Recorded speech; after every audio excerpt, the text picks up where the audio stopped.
seriously your prostate health. Are you urinating more frequently? Are you waking up at night to urinate? Are you sick and tired of prostate pills that just don't work?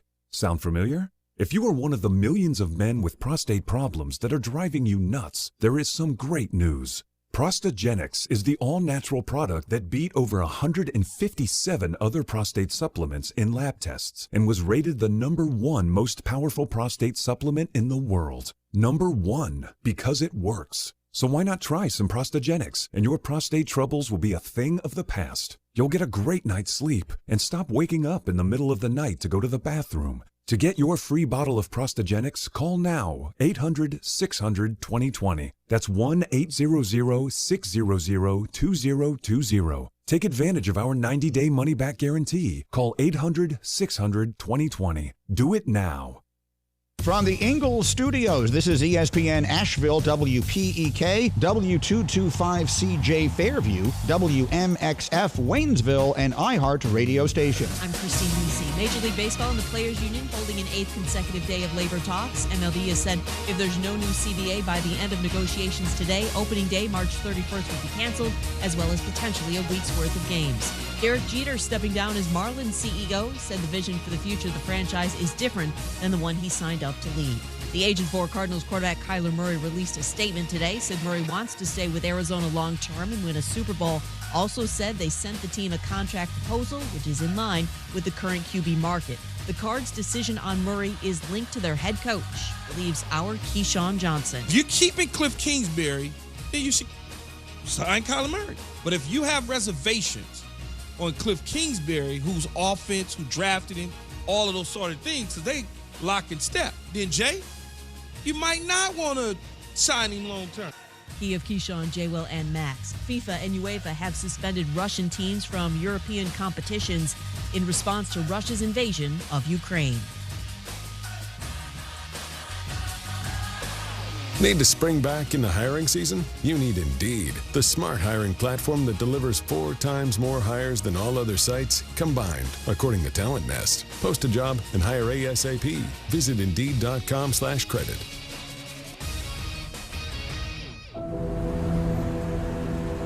In the heart of Beer City, USA, 2 men, 1 journey to create a sports show unlike any other. Unfiltered, raw, and honest. One of them played a soccer goalie opposite Ben Stiller. The other once scored 6 points on Steph Curry. These guys know their shit. Let's go! Tank Spencer, Jeremy Greene, the Sportsocracy. Presented by Ingles Supermarkets. Low prices, love the savings.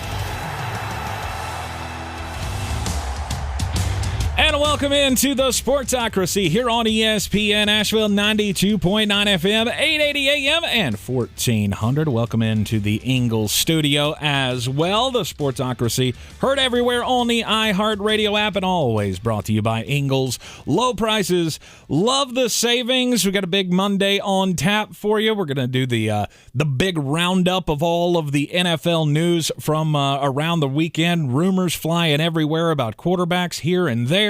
It's been a very roller coaster type of a ride for me as a Tampa Bay Buccaneers fan. Yeah, your team's about to be real bad.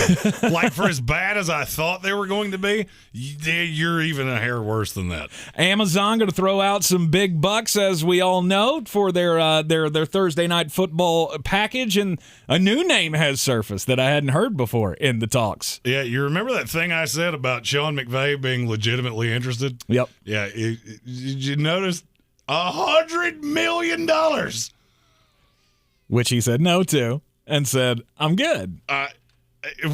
Which is still dumbfounding to me. It's not dumbfounding. If you told me that you would give me $100 million and yet every day at lunchtime I had to let you hit me with a car at 25 miles an hour, I'm probably in. At 25 miles an hour. Eventually, I would learn to tuck and roll and be pretty good at it. I was going to say, that's how you sprain a wrist, at least. Look, Johnny Knoxville did it for 20 years. He's fine.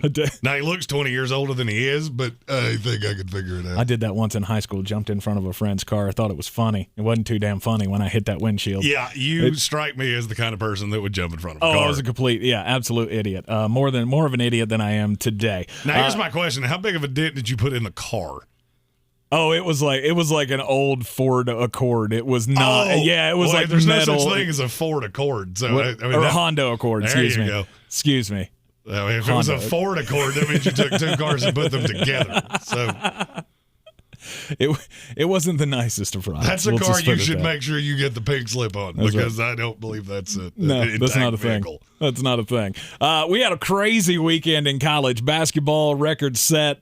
7 teams in the top 10 lost. We'll talk about the upsets from this past weekend, as well as the bracket watch. Where do we stand right now? Because we get a huge game tonight, must-win game tonight for the North Carolina Tar Heels, as they are closing things out at home tonight on senior night against the Syracuse Orange. Yeah, I'm not giving that pick out, but I'll just go ahead and tell you, I don't think they're going to struggle. I think Syracuse, if we lined up 4 people and me that worked at iHeart, I think we could score 70 points on Syracuse. Look, if this year has taught me anything, I do not take anything grain of sand with this UNC basketball team. But tonight's a big one. 6 o'clock start time right here on ESPN. Asheville, Jones Angel, and the crew will have the call for you. Pregame starts at 6. Tip-off is 7 o'clock tonight for senior night at the Dean Dome. And we got, of course, the De'Vondre Campbell All-Defensive team. Oh, and I love this team too. We're going to unveil it in the 4 o'clock hour, as these are our best values in free agency. We did the offensive team on Friday.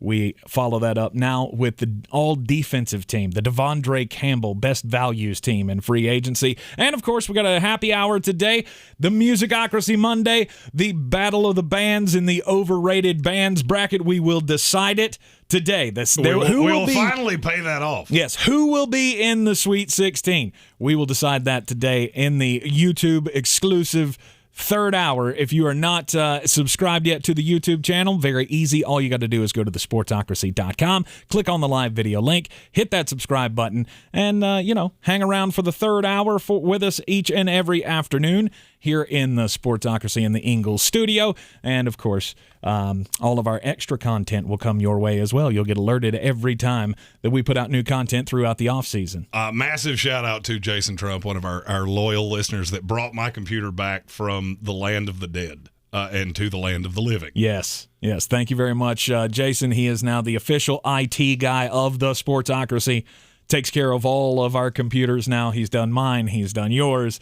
And yeah, it's good to have a guy like that around. So thank you, Jason, for all of that. But anyway, jam-packed Monday. Oh, I almost forgot to mention, we're going to have 3 more chances for you today to win tickets to the Ingles SoCon Basketball Championships coming up next. Oh, wait, I almost said next week. It's this week. It's this week. Holy cow, tournament time starts right here in Asheville. The countdown to March Madness, the Ingles SoCon Basketball Championships.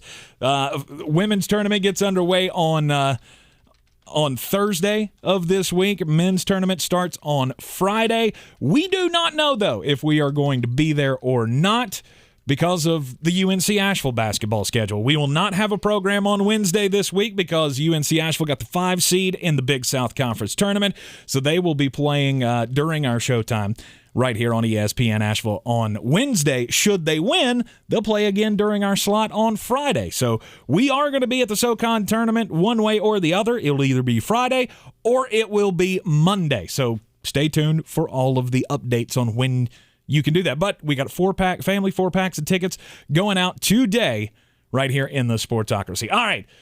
So over the weekend, as I said, it was a roller coaster ride for my team. Hey, big news today. We're getting the creamsicles back. Yeah. Unfortunately, we're going to suck a lot like the old days. Of course they're bringing this back because it's going to look like 1976. The Succaneers are back with the creamsicle uniforms in this 2022 season, so that should be fun. My question is, what took the NFL this long to figure that out?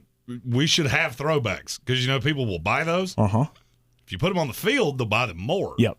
Thankfully, that one helmet thing, that one helmet rule, that no longer applies. And we're going to get to see the creamsicles back on the field once again. Unfortunately, the sad news for the Tampa Bay Buccaneers was that Pro Bowl offensive guard, man, Can't we have nice things? Ali Marpet, he's gone. He's retiring. He's calling it quits at the age of 28. Yeah, I can't tell you who's going to play quarterback for you, but I can tell you whoever it is going to be running for their lives. Well, now, see, this I hope they have a really good insurance package. But won't this free up some cap space for us so we can sign one of those guys back? It's not exactly how that works. No? No, because you still had guaranteed money on his deal, which you're still on the hook for. Well, that's unfortunate. What's funny is it actually hurt you because now you still have to pay him, and now you have to replace him. Uh-huh. Yeah. So anyway, hey, like I said, it was a roller coaster weekend for Tampa Bay Buccaneers fans. Kyler Murray, though, did you see the statement from his agent today? Agent comes out and says, you know what? We want to be here long term.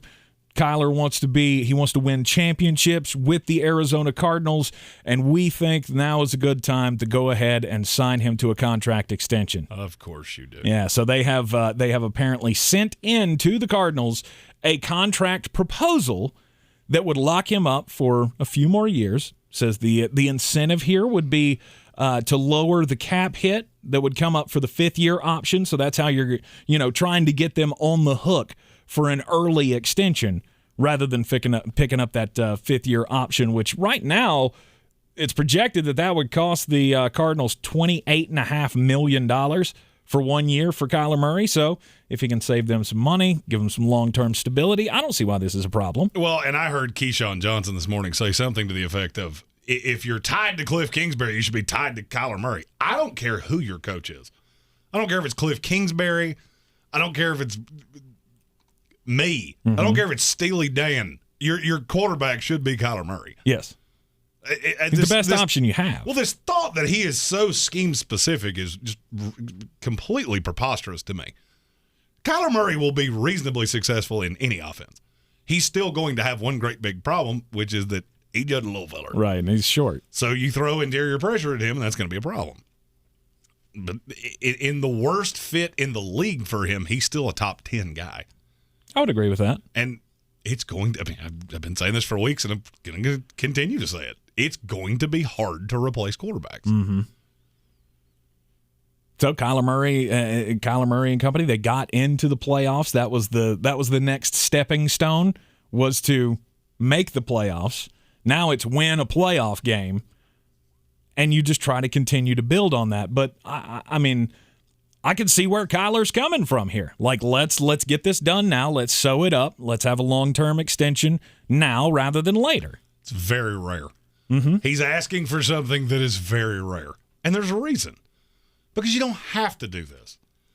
I understand Kyler wants his long-term security. And basically what that tells me is that he doesn't really believe in the front office.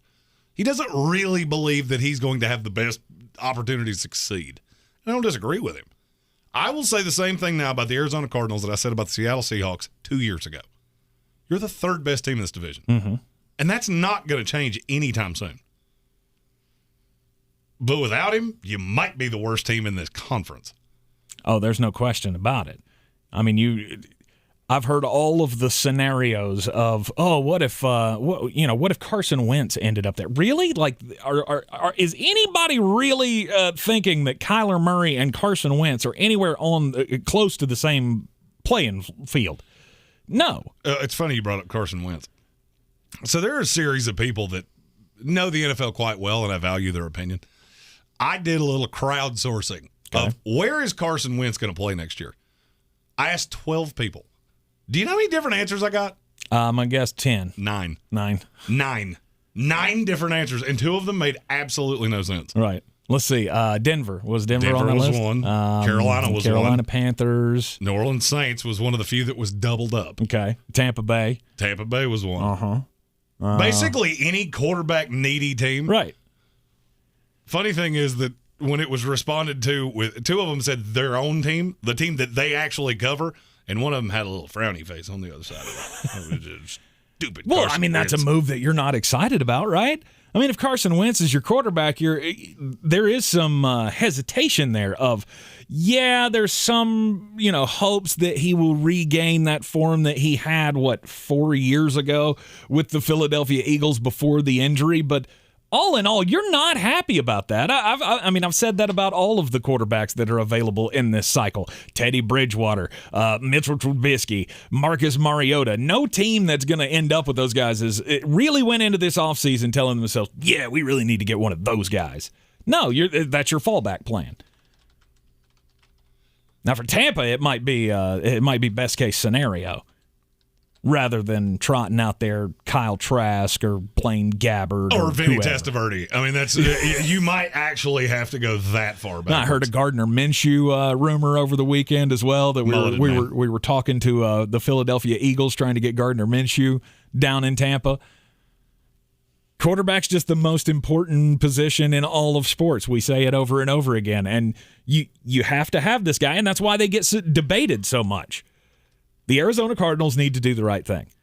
I think they need to sign him to the extension, depending on what the numbers are. We don't know what those are. Oh, I mean, the numbers are going to be insane. You think so? Oh, I mean, it starts at $40 million. Dak Prescott got $40 million a year. Mm-hmm. So you sign him to a 5-year deal. The floor of this, no incentives, no nothing, is $200 million. Well, according to what the agent said this morning, that the contract would allow them to save money, at least in that 5th-year option year. So his first year would be under $28.5 million, whatever that is. So you're talking. So if we're talking up to $40 million, I mean that's hella escalators. Well, yeah, but it doesn't start. So the thought is that you can push things down it's kind of a disingenuous thought because they're not going to decline the 5th-year option. So you're going to pay him $28 million 2 years from now, no matter what. So you're not going to do the extension in lieu of the 5th-year option. Why would I do that? If he can save you money that year. But you can't. That's not how this works. I actually read that and audibly laughed out loud like, tell me you don't understand the cap without telling me that. Okay. There is no bonus money in that year. It's an option year. You can't carry bonus money into a year that's non-guaranteed. Now, you can void it. You can do some cap calisthenics that way, but that's not really Arizona's problem. That's Kyler Murray's problem. The agent, I love when agents try to spin things because there's the NFL salary cap, the NFL and the NBA both have salary caps that are so difficult for the common fan to understand that you can say whatever you want to, and nobody will call you on the carpet on that. It's not true. He wants the extension. He wants the safety because he's getting hit so frequently that he wants that long-term security. Sure. You're stuck with $100 million. Arizona has no incentive to do that. And I'll be honest with you, if I'm Arizona, I don't touch it. Like, yeah, we fully plan on talking about a contract extension with you next year. Next year. It also came out over the weekend, according to reports, that the Cleveland Browns are open to whatever option possible. This is the Carolina Panthers thing all over again. Like, we've heard this about Carolina as well. All options are on the table. Washington football team, same thing. I think it's a little surprising to some people to actually hear a report closely tied to the front office of Cleveland to say, yep, we're open to all options. Who's surprised? Who is surprised by that? I'm surprised that they actually said it. Why? You know where they're. I got to give Cleveland credit for being honest. Mm-hmm. They would take 2 venti frappuccinos from Starbucks and a coupon for a free car wash for Baker Mayfield right now, and you know that. Right. Because what is the difference between him and just go through the list of quarterbacks that are available? Mm-hmm. What is the difference between him and Marcus Mariota? Not a lot. No. You know what the big difference is? One's much more expensive than the other. Right. And you're already paying the 5th-year option on Baker this year. Now it's extension time. That's like an alimony check level of just gritting your teeth as you're signing it. Pay to Baker Mayfield. I hate that rabbit. But they really had no choice. I mean, it was either do that or end up with... had a choice. You absolutely had a choice. I said this when they kicked the option in. Mm-hmm. Decline it. It's not that hard. There is no difference between him and Tyrod Taylor. None. Now, I think that's I would argue hyperbolic. I would rather have Tyrod Taylor than Baker Mayfield. I can't go down that path with you. Analytics agree with me. Well, I mean... And I can put much better things around Tyrod Taylor than I can put around Baker Mayfield. Very true. Say this out loud. You're paying Baker Mayfield $24 million this year. I'm paying Baker Mayfield 24. Yeah. Yep. Or I could pay Tyrod $5. Oh, yeah. Look, again, as the one of us that is cheaper than oxygen, I'm always going to look for the value there. But I do feel like Baker's a little bit of a step above. Maybe not $13-14 million or whatever the difference is going to be on that. But yeah. I'm going to use an example from the comments. Jason Trump, the now official IT guy of the Sportsocracy. Would you rather have Carson Wentz or Baker Mayfield? I think Sheer it's Carson. talent. I think it's Carson. There you go. Yeah. There you go. Oh, you mean that guy that Indianapolis can't get rid of fast enough? Right. The guy that I think they already have a plane ticket bought for him. They just don't know where it's going. Right. Problem is, you were expecting that fourth-year bump, for the maturation to continue with Carson or with Baker. Problem is, he spent most of the year hurt and sucking while he was playing hurt. So you didn't get what you wanted, but you had to pick up the fifth-year option before the season started. Yeah, and if you had declined it then, just think about what I'm going to say. If you look at Cleveland, as they are currently constituted, they have a decent amount of money. Decent. They're not going to be a huge spender, but they're in decent enough shape. Right. I think they're 9th. How much more would you like that cap ledger if you didn't have a quarterback? Oh, we're picking at, I think they're 15. And they could have Sam Howell, who I firmly believe is what Baker Mayfield was sold to you to be. And now you've got 4 years of him on a completely team-controlled deal, that fifth-year option that you're paying right now. Yep. Or it's 18.8 is what they're paying Baker Mayfield. Because I forgot he hasn't hit any of the escalators. So right. Which would you like more? To me, it's not even that hard. It's not even that hard to figure out. But fans have this obsession with never being bad. Mm-hmm. We don't want to be bad. Think about every team that made the playoffs this year. Which one hasn't been bad at any point in the last 5 years? There is an answer to this.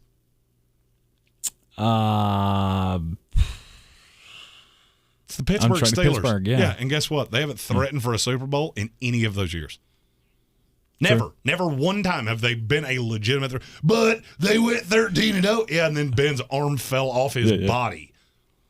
I was going to say, week 11, when they were 11-0 last year. Yeah, the Jets with Brett Favre were 9-1. So, right. Okay. Right. We've seen this book before. Oh, still stings.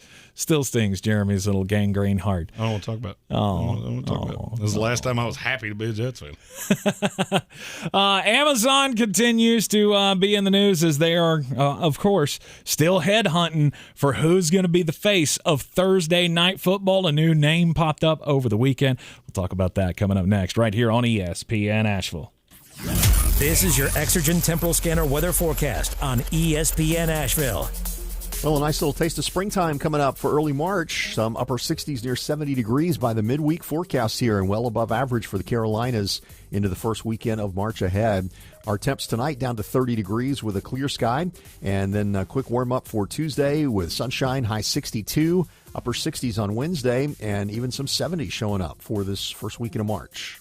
I'm meteorologist Scott Larimore. That's the latest Weather Channel forecast. This report is sponsored by Taco Bell. When you need a taco, you need a taco. Try the new Cantina Crispy Chicken Taco from Taco Bell with your choice of creamy chipotle or avocado ranch at participating U.S. Taco Bell locations for a limited time. Contact local store for prices, hours, and participation which vary. Tax extra. One thing that I love is being able to look at my scale now and see the progress that I have made with the PhD weight loss program. My scale is showing now below 260 pounds, and I cannot remember the last time it did that. I've lost more than 30 pounds on PhD weight loss, and Jeremy, you're having great success as well. I'm under 260 pounds for the first time since I was in my early 20s. I'm sleeping better, which has always been a problem for me, and I feel fantastic. The convenience of this, That's what got me in this shape. Fast food was more convenient. Now I have convenient, healthy food right at my fingertips. The support that Dr. Ashley Lucas and the rest of the folks at PhD Weight Loss show is just, I get these emails every day talking about what's the most important thing today. Well, keep pushing forward, make smart decisions, and remember, tell yourself that those foods that you love, a lot of times they don't love you back. Get with the folks at PhD Weight Loss, myphdweightloss.com. That's myphdweightloss.com. Being a real estate agent isn't about listing houses. It's about connecting to people. I need to find new buyers every day, so I promote my listings using radio commercials from iHeartAdBuilder.com. Now every time I have an open house, it's a full house. A custom radio ad from iHeartAdBuilder is the fast, affordable way to drive customers to your business. Put the power of radio to work for you. Get started now at iHeartAdBuilder.com. Sure, we have 30 seconds to tell you that drivers who switch to Progressive could save big. But then what? Well, radio has been called theater of the mind, so let's tell a story with sound effects.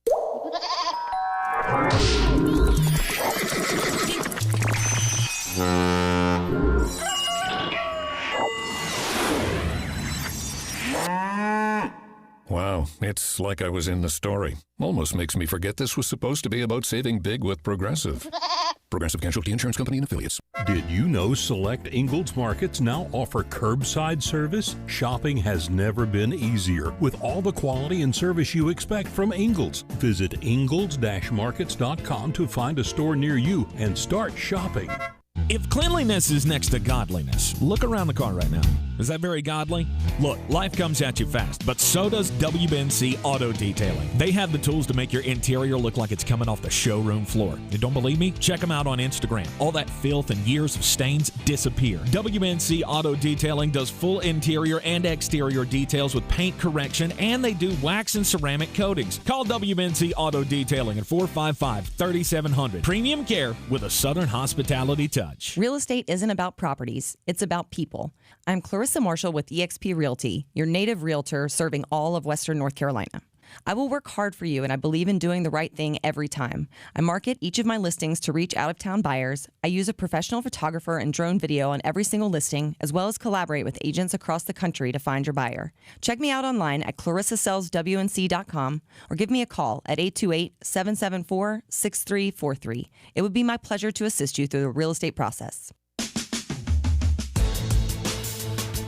The Sportsocracy. What are you people? On dope? It's ESPN Asheville. Tank Spencer and Jeremy Greene back here in the Sportsocracy. Don't forget to check us out at thesportsocracy.com. You can see us now, not only hear us. Thursday Night Football.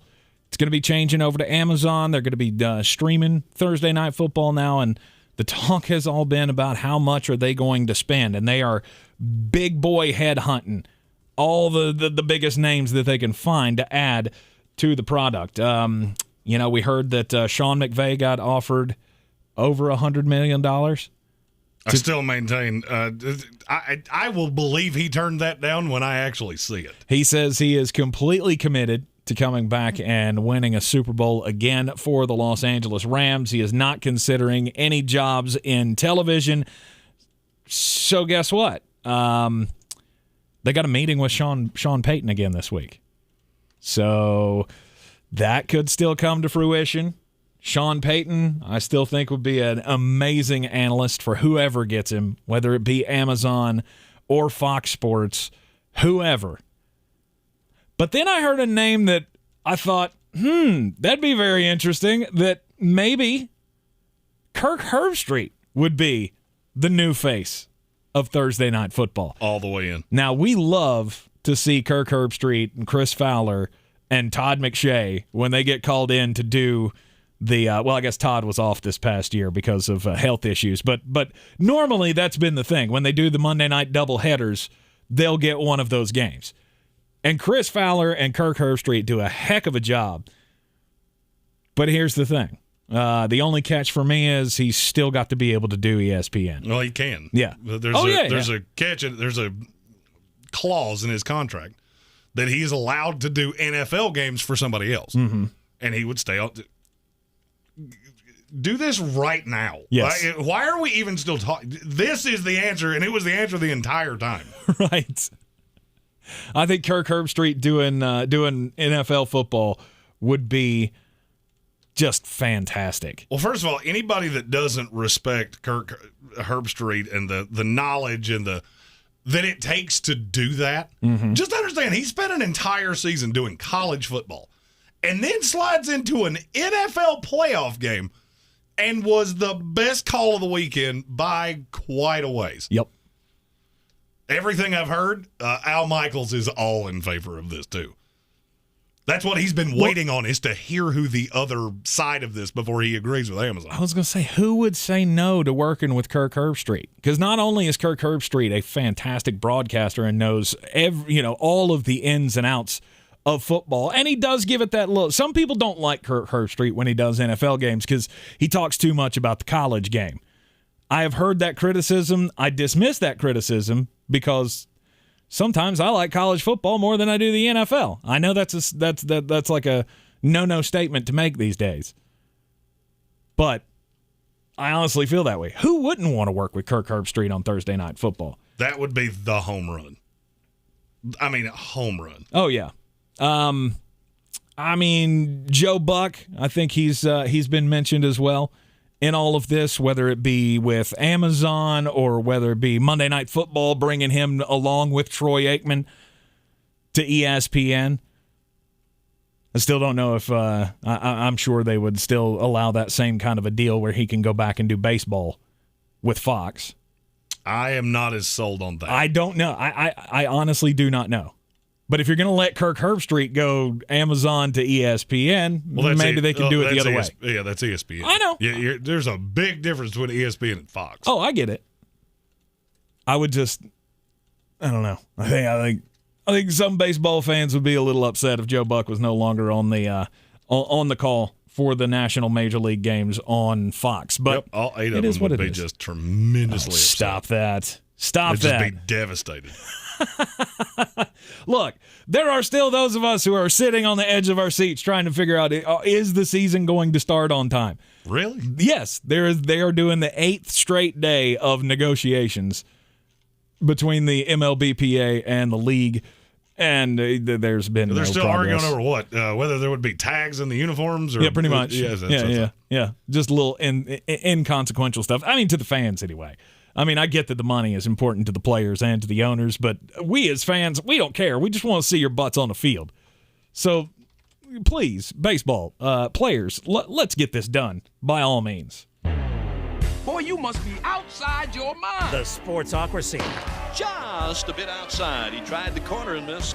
You know, I've been trying to push back on that, on Jeremy's doom and gloom take on my team coming up this year without Tom Brady, now with Ollie Marpet going to, retire.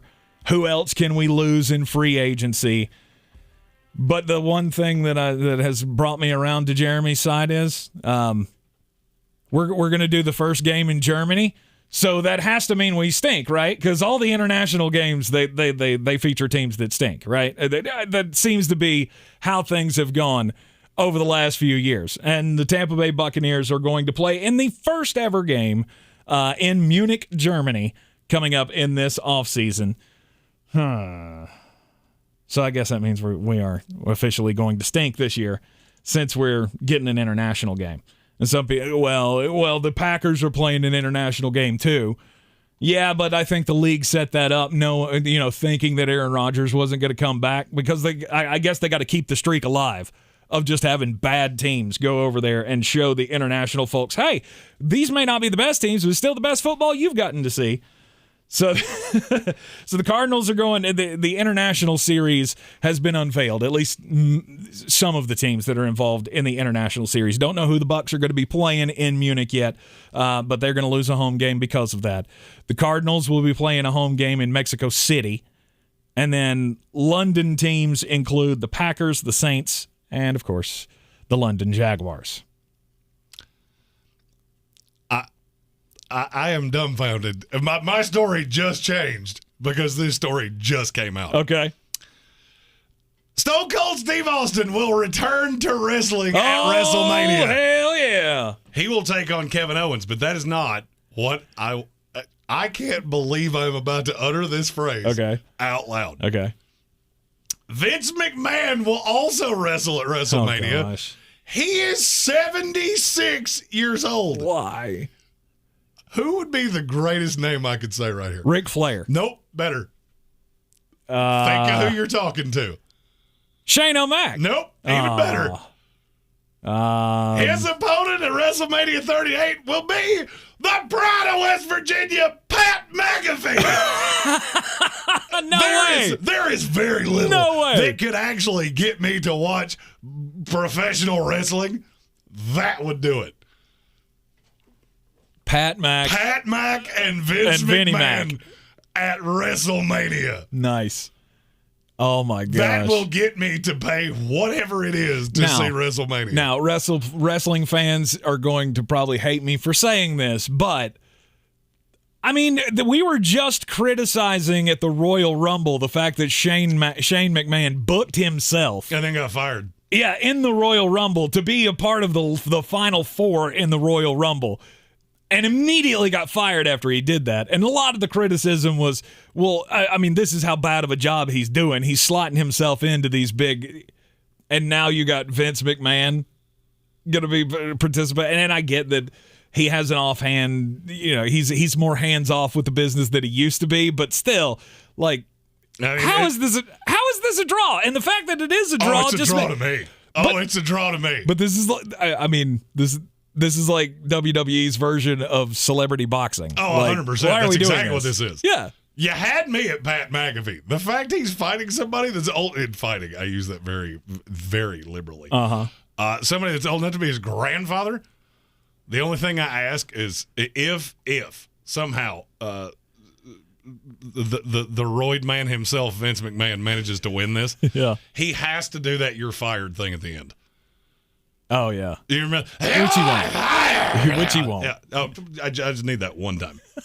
It's the only thing wrestling that's ever been relevant. That's the only thing that I look forward to from wrestling is watching the videos of Pat McAfee standing up on the table doing the air guitar to I don't remember what his name. I want to call him Masai Ujiri, but I know that's the Toronto Raptors GM or something. Like, I don't know what the guy's name is, but that is hilarious when Pat Mac gets on the table doing the air guitar. Pat Mac is the greatest. Okay, I have consumed everything Pat McAfee has ever done, and this will not be an exception. No, wow, Pat McAfee against Vince McMahon at WrestleMania. Tremendous. How low will you go to get viewers for WrestleMania? Well, I mean, that's how I see it. Well, I mean, be really honest with yourself. Who is the draw of professional wrestling at this point? It's got to be Brock, right? They brought Brock back. That was hard to say. I mean, he has a shaved head man bun. So but it's him and Roman Reigns, right? That's the new feud.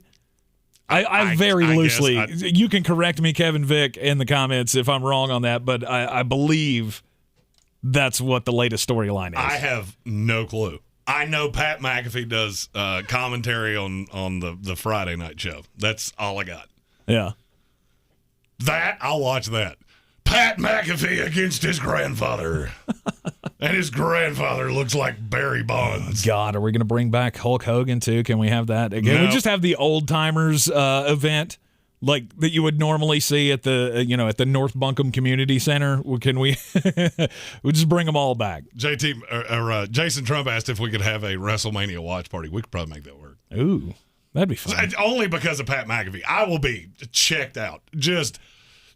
I'll be 8 beers deep. Just don't even care. What? Okay. Are you looking forward to the Pat Mac versus Vinnie Mac showdown at WrestleMania more than you were looking forward to the Super Bowl halftime show? The last one? Yeah. Oh, no. Okay. No, all right. I just wanted a scale of where we were going here because you were tippy top over the halftime show. Oh, I thought you were about to tell me they had picked the next halftime show. Isn't it? Let's see. Fleetwood Mac and the Eagles. That's the way this is going to go. Oh, no, there's not near enough time in the halftime show to do the Eagles. Those dudes get out there and play 3 hours straight every night. You're never going to beat the last one. So for me, you just stop having halftime shows. Oh, really? There's nothing's ever going to top somebody that. asked me, how could you beat the last halftime show? For me, you physically can't. Yeah. There is, short of bringing back people who have passed on, you're not beating what you just did. Right. So. Good Lord. Maybe get Pat McAfee to do the halftime show, because I would be super into that too. Wearing a pair of jorts with my mullet just flowing in the breeze.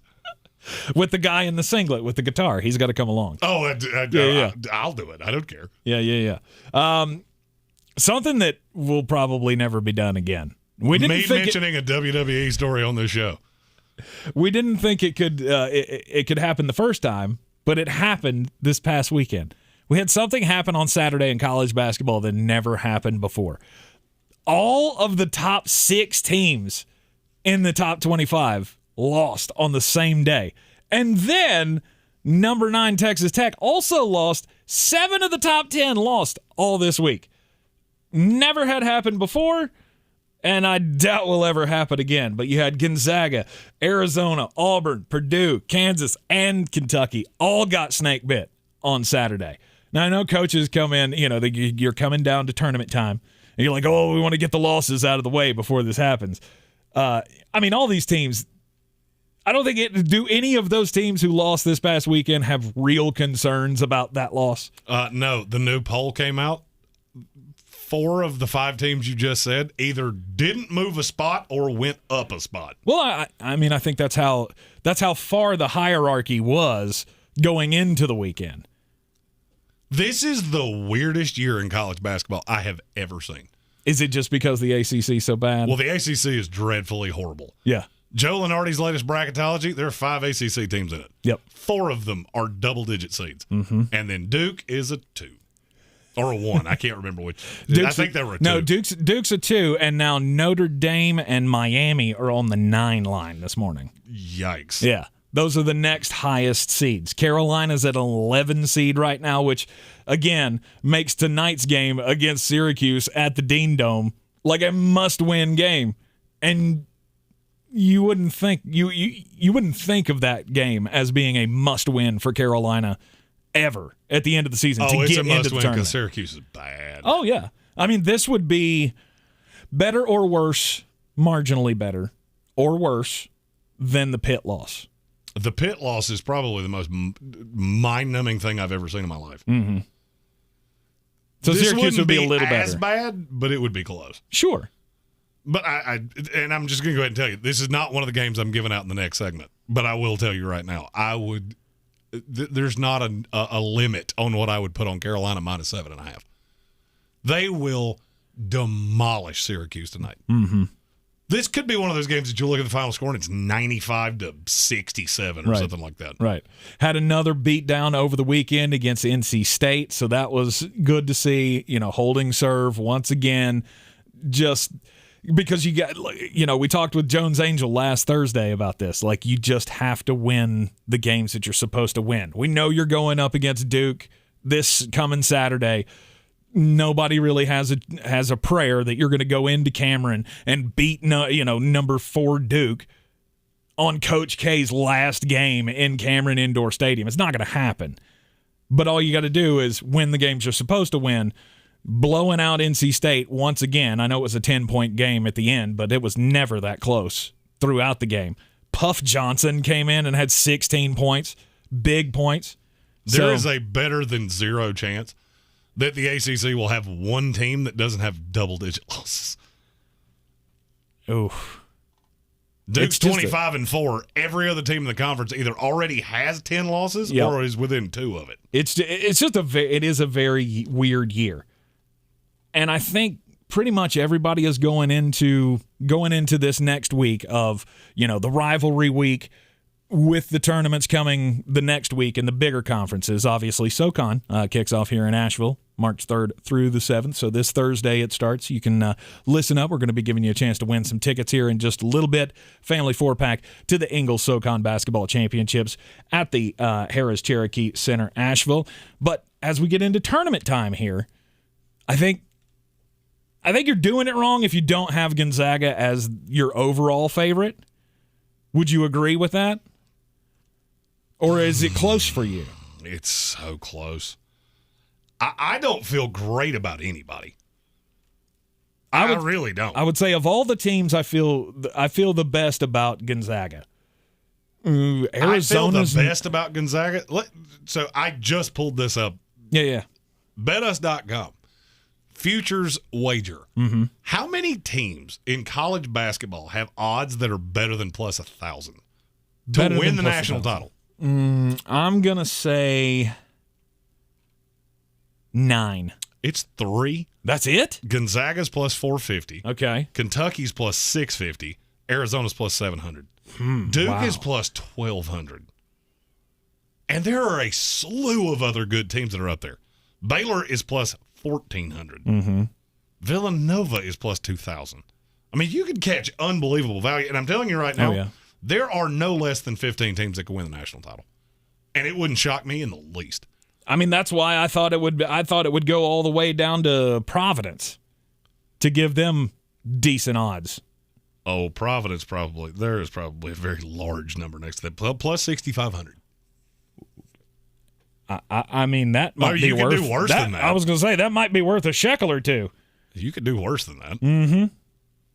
Because Providence is a sneaky team. Arkansas is what I'm looking at. God, I'd love to see. Arkansas is plus 5,000. I'd love to see Ed Cooley on the big stage. Oh, it would be tremendous. That guy's just, he's been. This is going to be one of those years where you catch a team, because the difference between, usually we say the difference between the top 6, there's a clear line of demarcation. Yeah. I don't see that. No. Gonzaga just got run off the floor by St. Mary's. I mean, it was never close. I watched a lot of that game. Right. Now, that's because I was in public and there were alcoholic beverages, and that's the only reason I watched a lot of it. Because he was buzzed. He was zoned in on that one thing. I was sitting there going, man, I'm glad I didn't lay anything on this. Yeah, no kidding. I didn't see this coming even a little bit. No, because Gonzaga had been winning their conference games by an average of, was it 27 points? It's a lot. Yeah. But their conference is awful. Oh, yeah. The West Coast Conference. It's BYU, St. Mary's, Gonzaga, and right. 9 intramural teams. Right. They always roll through that conference. So it's not a big shock. But this year it was more lopsided than it's ever been. And that's the thing, is that you've got, I would say, from 1 probably all the way down to 14 in the poll. I think there's a line probably at USC, UCLA, UConn. That top 15, you would be hard-pressed to prove to me that any of them were not a real competitor. I mean, I really want to disagree with you here, but you can't. I mean, at any point, any of these teams could step up and punch you in the mouth. From Texas Tech to Tennessee to, I don't know about Houston, but Arkansas is going to be tough. Insanely good. Illinois is going to be a tough out for anybody, and they're 20th right now. Yeah, and they're as vet-laden as any team in the country. Oh yeah, Kofi Coburn is the dude. If you win your office bracketology, whatever. A, you might be a witch. B, you probably just went that one. If you win, you might be a Canadan, right? That's how you win ours. We will have that in a few weeks here in the Sportsocracy. Yeah, David Smith of Armchair Commentary, our good friend. He won our bracket challenge last year, and he's Canadian. He loves to tell people that. And they don't even have college basketball up there. Loves telling people that. Of course. Because here we are supposed to be the smart guys.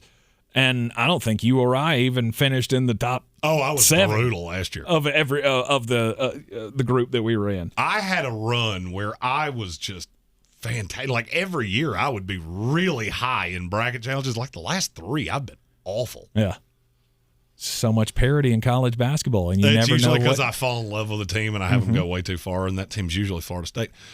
That's not gonna be a problem this year. Yeah.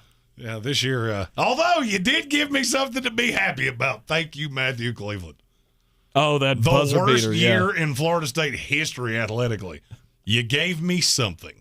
You had Matt Cleveland hit the game winner for Florida State, speaking of unlikely game winners. And then did you see last night the Charlotte Hornets lose to the Detroit Pistons, and Kelly Olynyk hits the fadeaway out-of-bounds shot at the buzzer to hit? So infuriating, those Charlotte Hornets.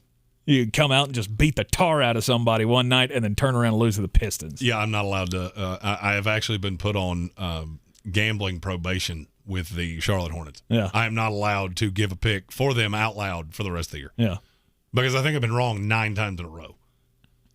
Excuse me, Armchair corrected me. They do have college basketball in Canada. Okay. But, here in America, we play it indoors, not outside on ice. So it is what it is. At Sports Think ESPN.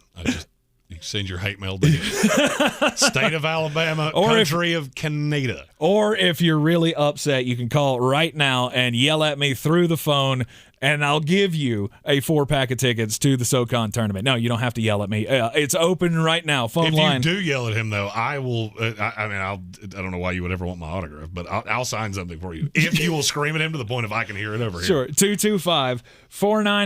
225-4988. Call right now if you want a family 4-pack of tickets to go to the Ingles SoCon Basketball Championships. All starts on Thursday of this week at Harrah's Cherokee Center, Asheville. The Ingles 2022 SoCon Basketball Championships. Call right now for a family 4-pack. 225-4988.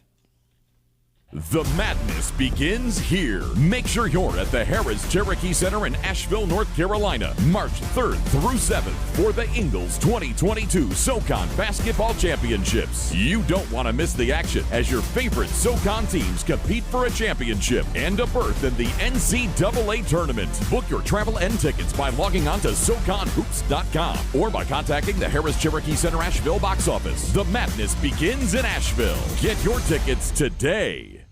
Hey guys, I'm Ziggy, your local Philly girl, owner of Ziggy's Bakery and Deli. I've created a traditional northern deli with only the most authentic cheesesteaks outside of Philadelphia, served with provolone, white American, or Cheese Whiz. Our other classic deli sandwiches are made with the best quality meats and cheeses, available sliced by the pound. Join us for breakfast for house-made bagels with our custom cream cheeses. Or for something heartier, try a pork roll, egg and cheese, or house-cured lox. Ziggy's Bakery and Deli, in the corner of Asheville Commons, 1550 Hendersonville Road, open 8 to 3, Tuesday through Saturday. iHeartRadio Earth is here with little tips for a healthier planet. It sure feels good to step into a warm car after letting it heat up for a few minutes. However, this practice wastes gas, increases emissions, and pollutes the air. Limit idling your car to no more than 3 minutes to save money at the gas station and improve air quality. Brought to you by iHeartRadio Earth and the National Environmental Education Foundation. To find more tips for smarter, sustainable living, or to take action in your own community, go to iHeartRadio.com/Earth. Asheville, Masters of Rock and Roll website. March 18th and 19th, Monster TNT explodes into the Egg Center. Here they come, metallic monsters and raw horsepower. Starring the high-flying school bus called Higher Education. 3 monster shows. Tickets now at MonsterTNT.com or buy at Allen's Jewelry and Pawn for free pit passes. Monster TNT, the Egg Center. Hey, it's Mark Starling from First News on 570 for my friends over at Casablanca Cigar Bar. And I got to tell you, this is my new spot for business and for pleasure. Sam, Brooke, and Jackie will make sure all of your cigar and cocktail needs are taken care of. They have a wide selection of the finest cigars in every price point, and their selection of spirits and craft cocktails will have your taste buds watering. So whether it's a smoke and a cocktail at their Biltmore Village location or just a smoke at their new retail location in Hendersonville that has a gorgeous back patio, Casablanca Cigar Bars has all the relaxation you need. Hi, everybody. I'm Rachel Bonetta, and I have my very own podcast called Benched with Bonetta. I'm just here so I won't get fined. Woo! Every week, I'm going to be talking about all the things I find fascinating about the NFL, and I'm doing something that has never been done before. I'm opening my DMs. DMs now open. Subscribe now and listen to the Bench with Bonetta podcast on the iHeartRadio app or wherever you get your podcasts. Brought to you by Upwork, where you can build a team that will build your business. Learn more at Upwork.com. Nobody protects you from mayhem like Allstate. I'm a speed bump. Did you hear what I said? I'm a speed bump. And if you have cut-rate car insurance, the cost to reattach your muffler could really be a bump in the road. So switch to Allstate, save money, and be better protected from mayhem, like me. Based on coverage and limits selected, subject to terms, conditions, and availability. In most states, prices vary based on how you buy. Allstate Bar and Casualty Insurance Company and affiliates, Northbrook, Illinois. Everyone loves shopping online. Well, I'm going to tell you what I tell my golf buddies when they buy clubs. Stop searching for coupon codes. Download Capital One Shopping to your computer. Capital One Shopping instantly searches for available coupon codes and automatically applies them at checkout. Plus, it's free, and you don't even need a Capital One card to use it. That's like hitting a hole-in-one witho't even trying. Capital One Shopping. It's kind of genius. What's in your wallet? Savings and available coupons vary. Coffee's for closers only. Get them the money. Then when you get the money, you get the power. That watch costs more than your car. Then when you get the power, then you get the woman. I have a fait accompli for all of the lovely listeners that go to betus.com and wager with me. I am sorry for how many shekels I have lost you with the Charlotte Hornets, and I vow to not do that anymore. 2-2 on Friday, so we're going back to basics. What do I love more than anything? Oh, you didn't know? Your ass better call somebody. I absolutely love a road dog, and I got two of them for you tonight. First one, the Indiana Pacers are a 1-point dog tonight at the Orlando Magic. Yeah, I said that. There is a team that is actually a dog to the Magic. Since Tyrese Halliburton came to Indiana, this team looks different. They're still not good, but Orlando is horror awful.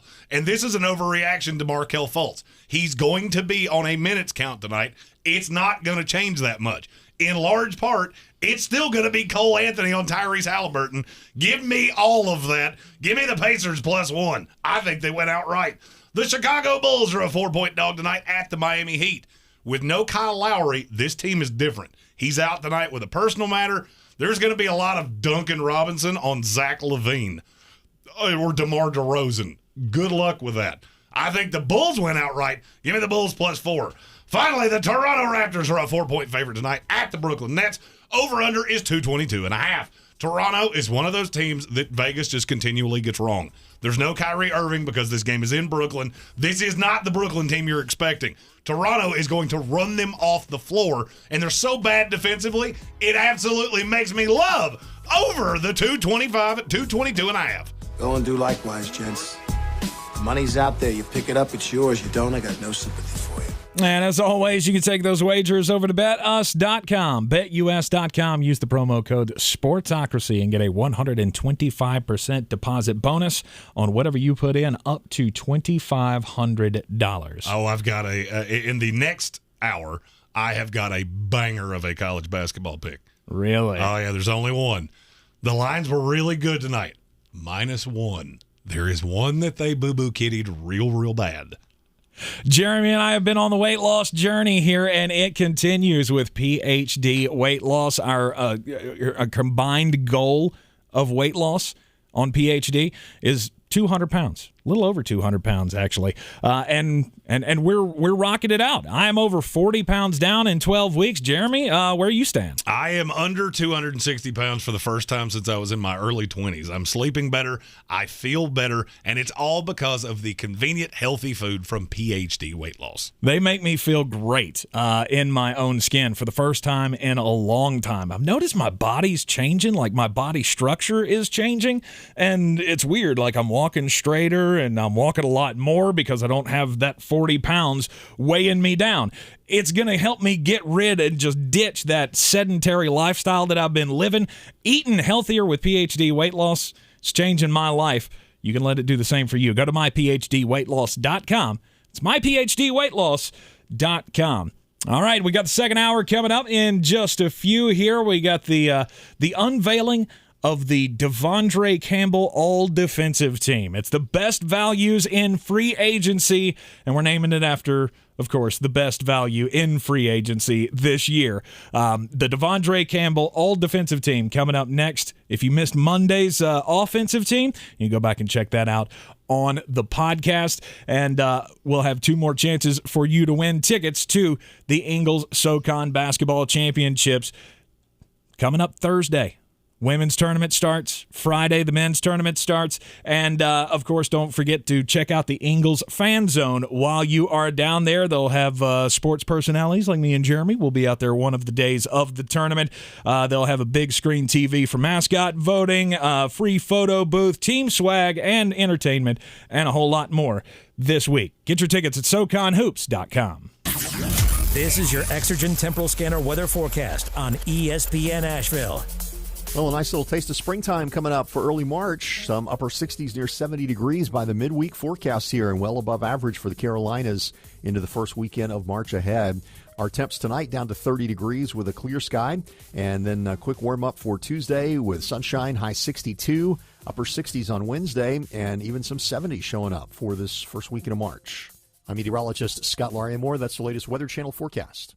This report is sponsored by Discover. Real credit card questions require real people. Someone who understands your issues and works to resolve them with you. That's why Discover offers helpful, U.S.-based representatives. Available 24/7. Discover. Exceptionally common sense. Hey folks, DG here. Y'all know I've always loved the slogan, Smiles Change Lives, which I first heard years ago from Dr. Rebecca Merrill of Asheville Smiles. I hope you will live that slogan here in 2022. Whether it's just time for a routine cleaning, you want to learn more about Invisalign, a great alternative to braces, you need a diagnosis and treatment plan, or if you don't have dental insurance, you just want to learn more about her special membership plans. 828-251-2426 or AshevilleSmiles.com. When you need a taco, you need a taco. Try the new Cantina Crispy Chicken Taco from Taco Bell with your choice of creamy chipotle or avocado ranch at participating U.S. Taco Bell locations for a limited time. Contact local store for prices, hours, and participation which vary. Tax extra. Hi, I'm Chad Greenway.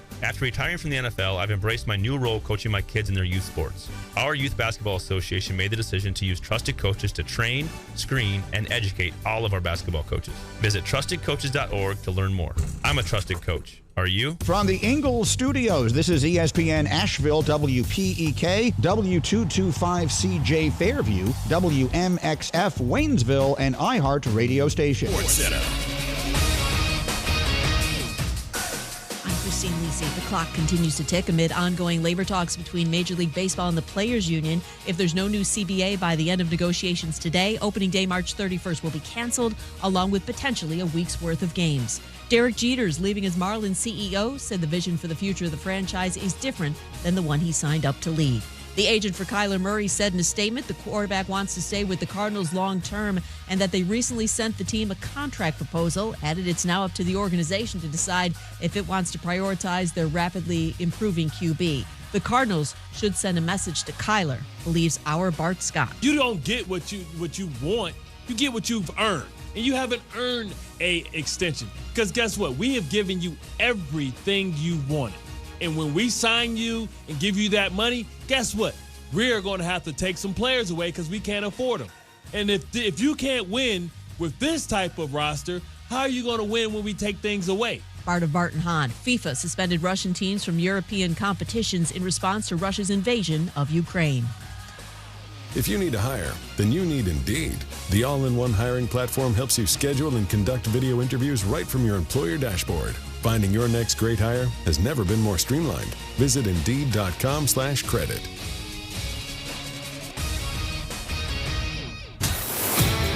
He's a degenerate gambler. You are a smelly pirate hooker. And he's cheaper than oxygen. He's useless. But somehow, they make it work. Jeremy Greene, Tank Spencer. There's no holding back in the Sportsocracy, presented by Ingles Supermarkets.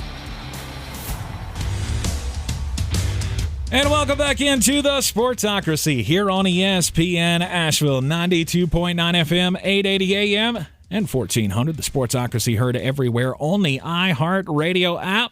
Proudly brought to you by Ingles. Low prices.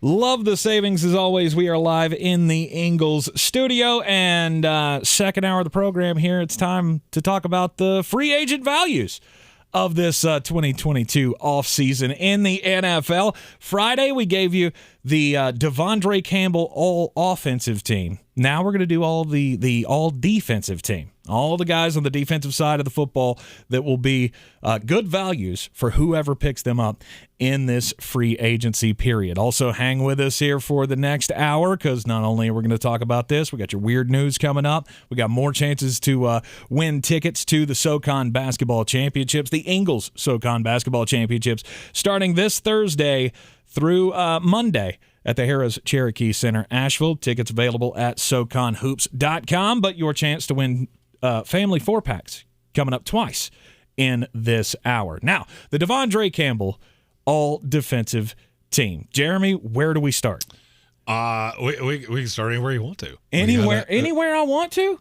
Well, let's start with the secondary, because I know there's a guy on this list that you've had your ups and downs with. I have a feeling I know exactly who you're referring to. Well, at the safety position, you got Marcus May. Look, Marcus May was a guy that I've never...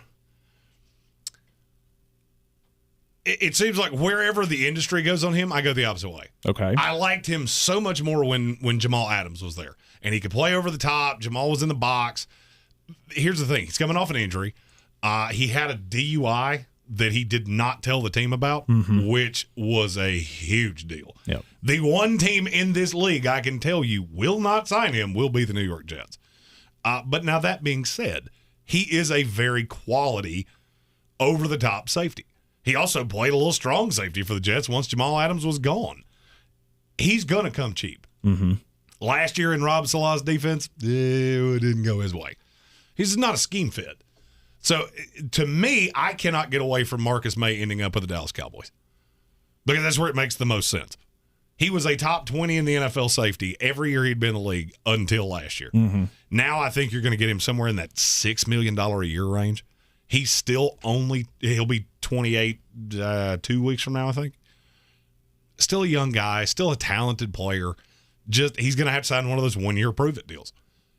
But if you told me a defensive free agent made the Pro Bowl next year, I would say it's Marcus May.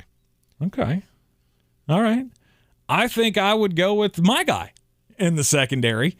The safety from Tampa Bay is Jordan Whitehead.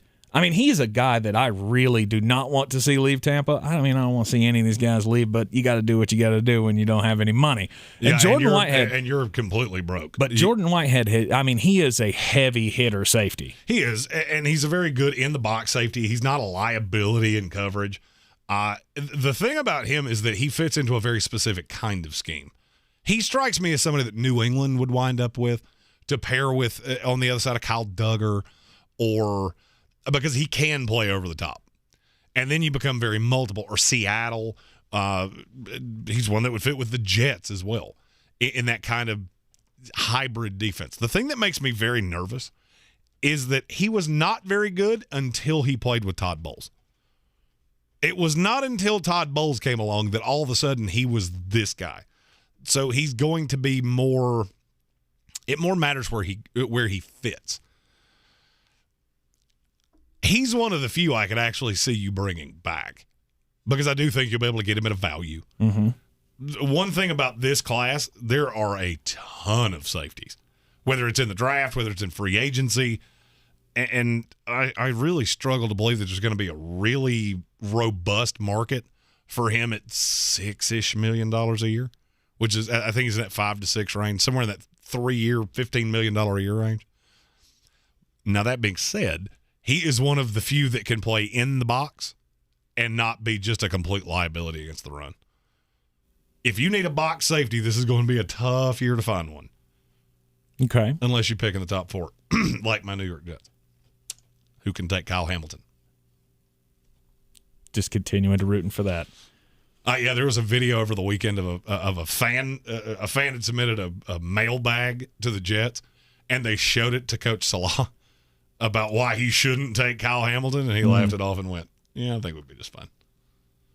Which made me feel a little warm and fuzzy. Okay. All right. Let's talk about the linebacker crew here. This is probably my best, or this is probably my favorite part of this team. Well, I don't know how to say his name properly. I'm going to screw it up. Oh, I have a feeling I know exactly who you're referring to, but I kind of want to hear you try. Is it Foyesade? Foyesade Olakun? Foyesade Olakun from the Atlanta Falcons. I mean, this guy has been underrated in the NFL for the last, 3 years? Well, the problem with him is that the more he plays, the worse he plays. And that's typically what you're looking for. And there's another guy on this team that falls into this very nicely. What you're looking for is guys that have not played a ton of snaps, but they've been really effective at doing that. That's where you tend to find the values. Olakun's one of those guys that he's such an unbelievable athlete. I mean, unbelievable athlete. That I feel like he can fit anywhere. The problem is he's so small. He's 6'2", 215. 5 years ago, he would have been a safety in the NFL. And that's kind of the problem. But there is a fit with him and there's actually two. San Francisco's one. The Las Vegas Raiders are the other. Mm-hmm. They're going to lose Denzel Perriman. Mainly because somebody's going to pay him again, which I've had a lot of we have a Pro Bowl linebacker. Yeah, you have a Pro Bowl linebacker. You forgot the bunny ears. Right. Yeah, he didn't make it on the initial ballot. He got there when 9 others said no. Mm-hmm. He's a really good pass rusher. The problem is that he is a complete liability against the run. Right. So you put him in sub packages and just allow him to do what it is that he does. Get after the quarterback. He's good enough in coverage. Hasn't always graded well at that. But I think in the right scenario, he could be a terrifying human. All right. Are you ready for this? Foye Ade Oluokun. Oluokun. That is correct. Foye Ade Oluokun. We're going to have to say that. Silent. Yeah, so the S is silent. So it just throws you completely off. But look, the stats are unbelievable on this kid. And the fact that he plays for Atlanta is why he doesn't get a whole lot of, accolades. He's not a household name. Yeah, because he's stuck on one of the worst teams in the league. Well, and he also got washed out because you have Deion Jones beside him. Exactly. And I mean, the thing about Deion Jones is that his name's way easier to say. Well, and I got news for you. If you got a pronunciation guide over there, you're going to need it because this is not the easiest to pronounce team name in the history of time. Right. The thing about him is that I see the raw. This has L.A. Rams signing all over it. Guy that they get for $4 million that comes in as a situational pass rusher on the interior of that defense. And 2 years from now, Samson Ebukam. That's who he reminds me of. Okay. They play completely different positions, but they remind me of each other because they're so. At this point, Oluokun is he's more of an athlete than he is a football player. And I say that a lot in the draft. I don't tend to say that about guys that are 26 years old that have played in the league for 4 years. Because by that time, you're pretty much are who you're going to be. The only difference is you could put him in a better scenario, and it would be more advantageous. All right, let's talk about the other outside linebacker in this. You've set up the 4-3 scheme for us here. That's just how you have to do it. I got you. The other outside linebacker here, Leighton Vander Esch.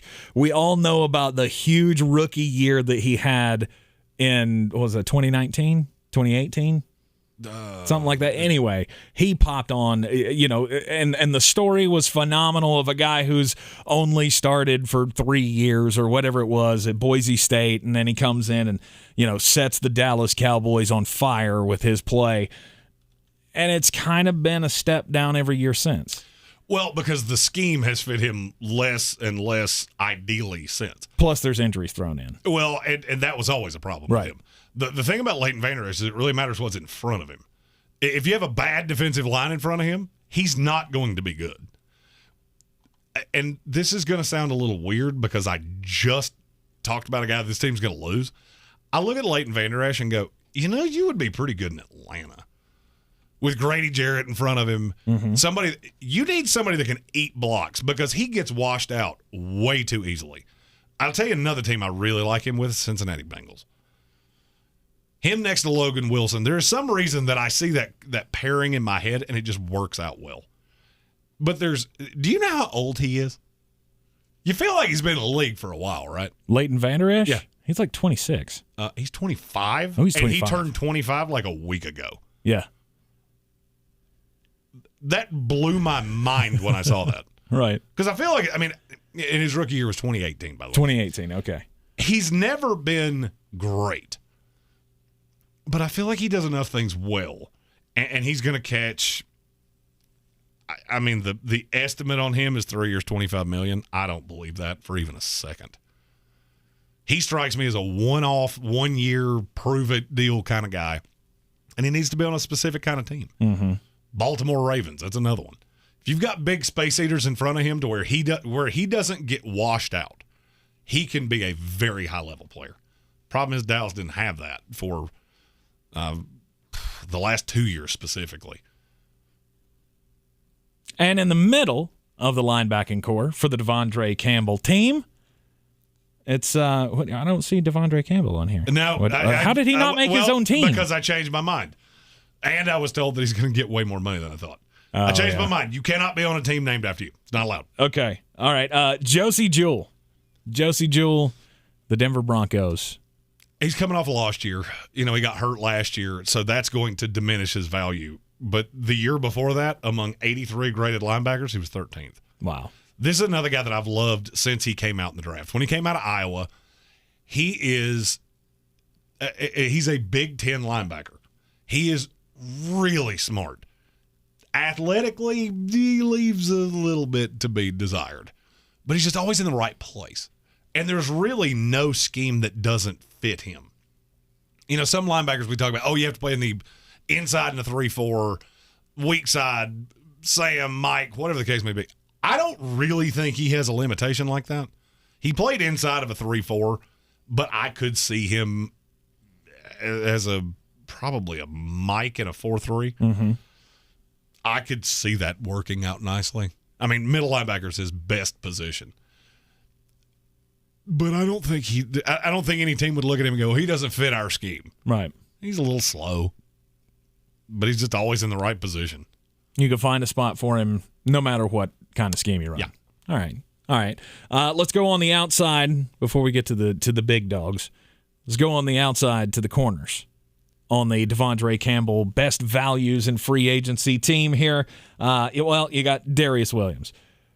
Darius Williams, champion with the LA Rams. You think he's really going to be that cheap? I have always loved this guy. Well, the problem is how short he is. He's 5'9", or he's listed at 5'9". Mm-hmm. If he's 5'9", I'm 6'7", and I'm not. He's very, very short. And there's a lot of people that think he has been covered up by Jalen Ramsey. Well, the thing is that there are a lot of teams that have schemes that he fits. The only thing is I'm worried. I'm worried that a team's going to pay him as their one. And then what do you do with big receivers? He's never going to be able to defend a Mike Evans. Mm-hmm. Or I'm just trying to think of bigger receivers in the league. But then you get him against the smaller, shiftier. He is a lockdown. It's going to be very dependent on who's on the other side of him. And there are rumors that he's going to catch a lot of money. When I did the poll of how much money is he going to get, it was about $8 million a year. So he did qualify for this team. Okay. If he was 6 foot tall, he would be one of the 10 best corners in this league. And I firmly believe it. I've thought that for a long time. Yeah. They put a first-round tender on him last year for a reason. I was going to say, I feel like he is definitely on the short list of when you're looking for a corner in this free agency period. I mean, you got obviously like J.C. Jackson and Stephon Gilmore, guys like that are at the top of the list, but you don't have to go too far down that list to find Darius Williams. No, and the question is and has always been, what would he look like without Jalen Ramsey on the other side? What does he look like without a shutdown corner on the other side? Mm-hmm. He's not as scheme-specific as people make him out to be. I look at all of the teams that have lost or all the teams that have hired L.A. Ram coaches, mm-hmm. whether it's the Chargers, the Vikings. The Vikings is the place that I'm scared he ends up there, but that's probably where he would get the most money. Scared? You're scared he ends up there? I don't want him to be a 1. Oh, okay. I want him to be a 2. And I'm afraid somebody's going to pay him like a 1, play him like a 1, and then a year from now you're looking at this going, wow, he regressed a lot. Yeah, I don't feel like anybody's going to confuse the next guy with a 1 by any stretch, but he could be a very valuable 2 or 3 in your secondary. It's Ahkello Witherspoon. The Seattle Seahawks, a one-off year. Was with the San Francisco 49ers before that. I felt like this guy was underrated a couple of years ago with San Francisco, and now What? Is he still underrated, do you think? Or I hope he winds up back with Pittsburgh. I feel like that is where he fits the best. He came in late in the year, and you didn't get to see a lot of him. There are just not many guys in this league that are 6. He's listed 6'2.5". He plays bigger than that. Mm-hmm. There are some lapses in coverage. Over the last 2 years, he has not played more than 410 snaps in either of those seasons. He was 6th and 13th in the league. Wow. That's the kind of guy that I'm looking for. Mm-hmm. Of, okay, in small doses, you've been really good. I don't expect you to be that good for the long haul, but I can play you situationally. And Pittsburgh falls into that because they're probably going to lose Joe Hayden. And I'm not sitting here telling you he can be a 1, but he's still only 27 years old. And there's been some really good tape on him. He's just never played the snaps. And there are people that think he wouldn't hold up to that he belongs in a Seattle, San Francisco, somewhere that they kind of take care of corners. Mm-hmm. I'm not so sure I believe that. I would really like to see him play for the New York Jets. That would make me very happy because we like big corners, and he is one of those. All right, which big men on the defensive line have made the De'Vondre Campbell All-Defensive team? These are the best values available in the 2022 NFL free agency period. We will give you the rest of the De'Vondre Campbell team coming up next right here on ESPN Asheville. If you want to go to Harrah's Cherokee Center, Asheville this week, Thursday through Sunday, we got family 4-packs of tickets that we're giving away right here for the Ingles SoCon Basketball Championships. All you got to do is give us a call right now, 225-4988. 225-4988. You can choose any session that you want between Thursday and Sunday. The only one that you can't use the freebies for is the championship session on Monday evening. You want to go to the Ingles SoCon Basketball Championships, give us a call right now at 225-4988 from not only our good friends at Ingles Supermarkets, but from your good friends right here at ESPN Asheville and the Sportsocracy. This is your Exergen Temporal Scanner weather forecast on ESPN Asheville. Well, a nice little taste of springtime coming up for early March. Some upper 60s near 70 degrees by the midweek forecast here, and well above average for the Carolinas into the first weekend of March ahead. Our temps tonight down to 30 degrees with a clear sky, and then a quick warm-up for Tuesday with sunshine, high 62, upper 60s on Wednesday, and even some 70s showing up for this first weekend of March. I'm meteorologist Scott Larimore. That's the latest Weather Channel forecast. This is your time saver traffic on the new ESPN Asheville. Traffic stop and go in Haywood County, 40 westbound between Fines Creek Road and Harmon-Den Road as construction continues. 240 east and westbound on the Captain Jeff Bowen Bridge. Traffic volume steady and busy. Merriman Avenue near Edgewood Road near the Grove Park Country Club. Delays both directions. Hendersonville Road, light delays between Biltmore Forest and the Blue Ridge Parkway. Sweeten Creek Road, north and southbound, approaching Mills Gap Road, traffic slowing. I'm Lyndon Phil with your Time Saver Traffic. This report is sponsored by Taco Bell. When you need a taco, you need a taco. Try the new Cantina Crispy Chicken Taco from Taco Bell with your choice of creamy chipotle or avocado ranch at participating U.S. Taco Bell locations for a limited time. Contact local store for prices, hours, and participation which vary. Tax extra.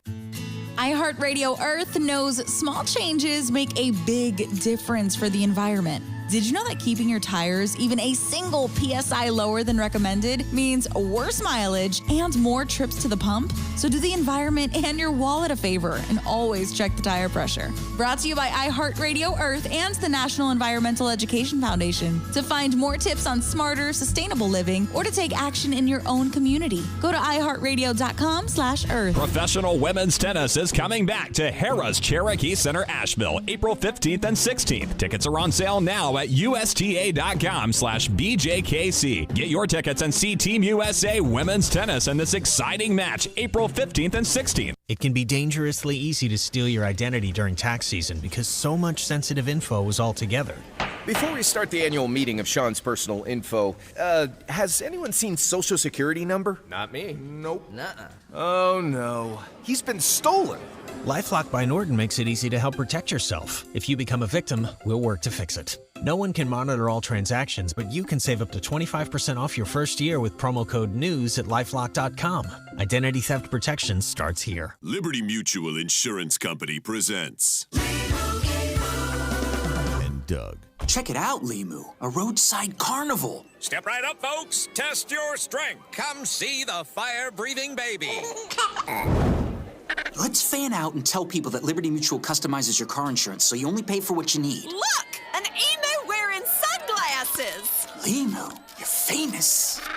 Only pay for what you need. Liberty, liberty, liberty, liberty. Rogue Combat Club, Asheville's home for comprehensive martial arts training, has a goal for our community, one that's stronger, more fit, and unwavers in its support of one another. Rogue Combat Club's instructors have competed at the highest levels and offer classes for everyone from young children to adults in Brazilian Jiu-Jitsu, Muay Thai, and wrestling. Rogue Combat Club classes can help you boost your self-confidence and self-defense skills while weeding out the egos and intimidation found at other gyms. Join today at roguecombatclub.com.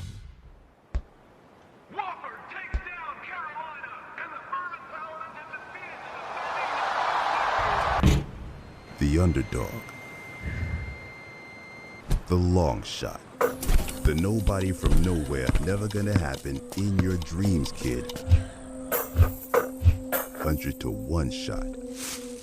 We know something about that. Ingles, we're with you every step of the way.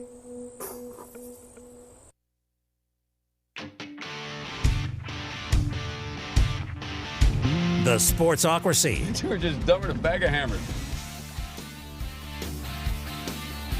All right, congratulations from the first hour, Peter, and now John. So we've got all the disciples are winning tickets to the SoCon tournament coming up this Thursday through Monday at the Harrah's Cherokee Center, Asheville. The Ingles 2022 SoCon Basketball Championships family 4-packs going out the door, so you can get yours. We got one more coming for you at the next break. We'll have 2 more to give away tomorrow. We're going to make sure everybody wants to pack the house for the Ingles SoCon Basketball Championships. And again, if you didn't catch us at the beginning of the program, because of UNC Asheville basketball, we will not have a show here on Wednesday. UNC Asheville will be playing against Charleston Southern in Charlotte in the Big South Tournament at our usually scheduled broadcast time. So you will hear that instead of us.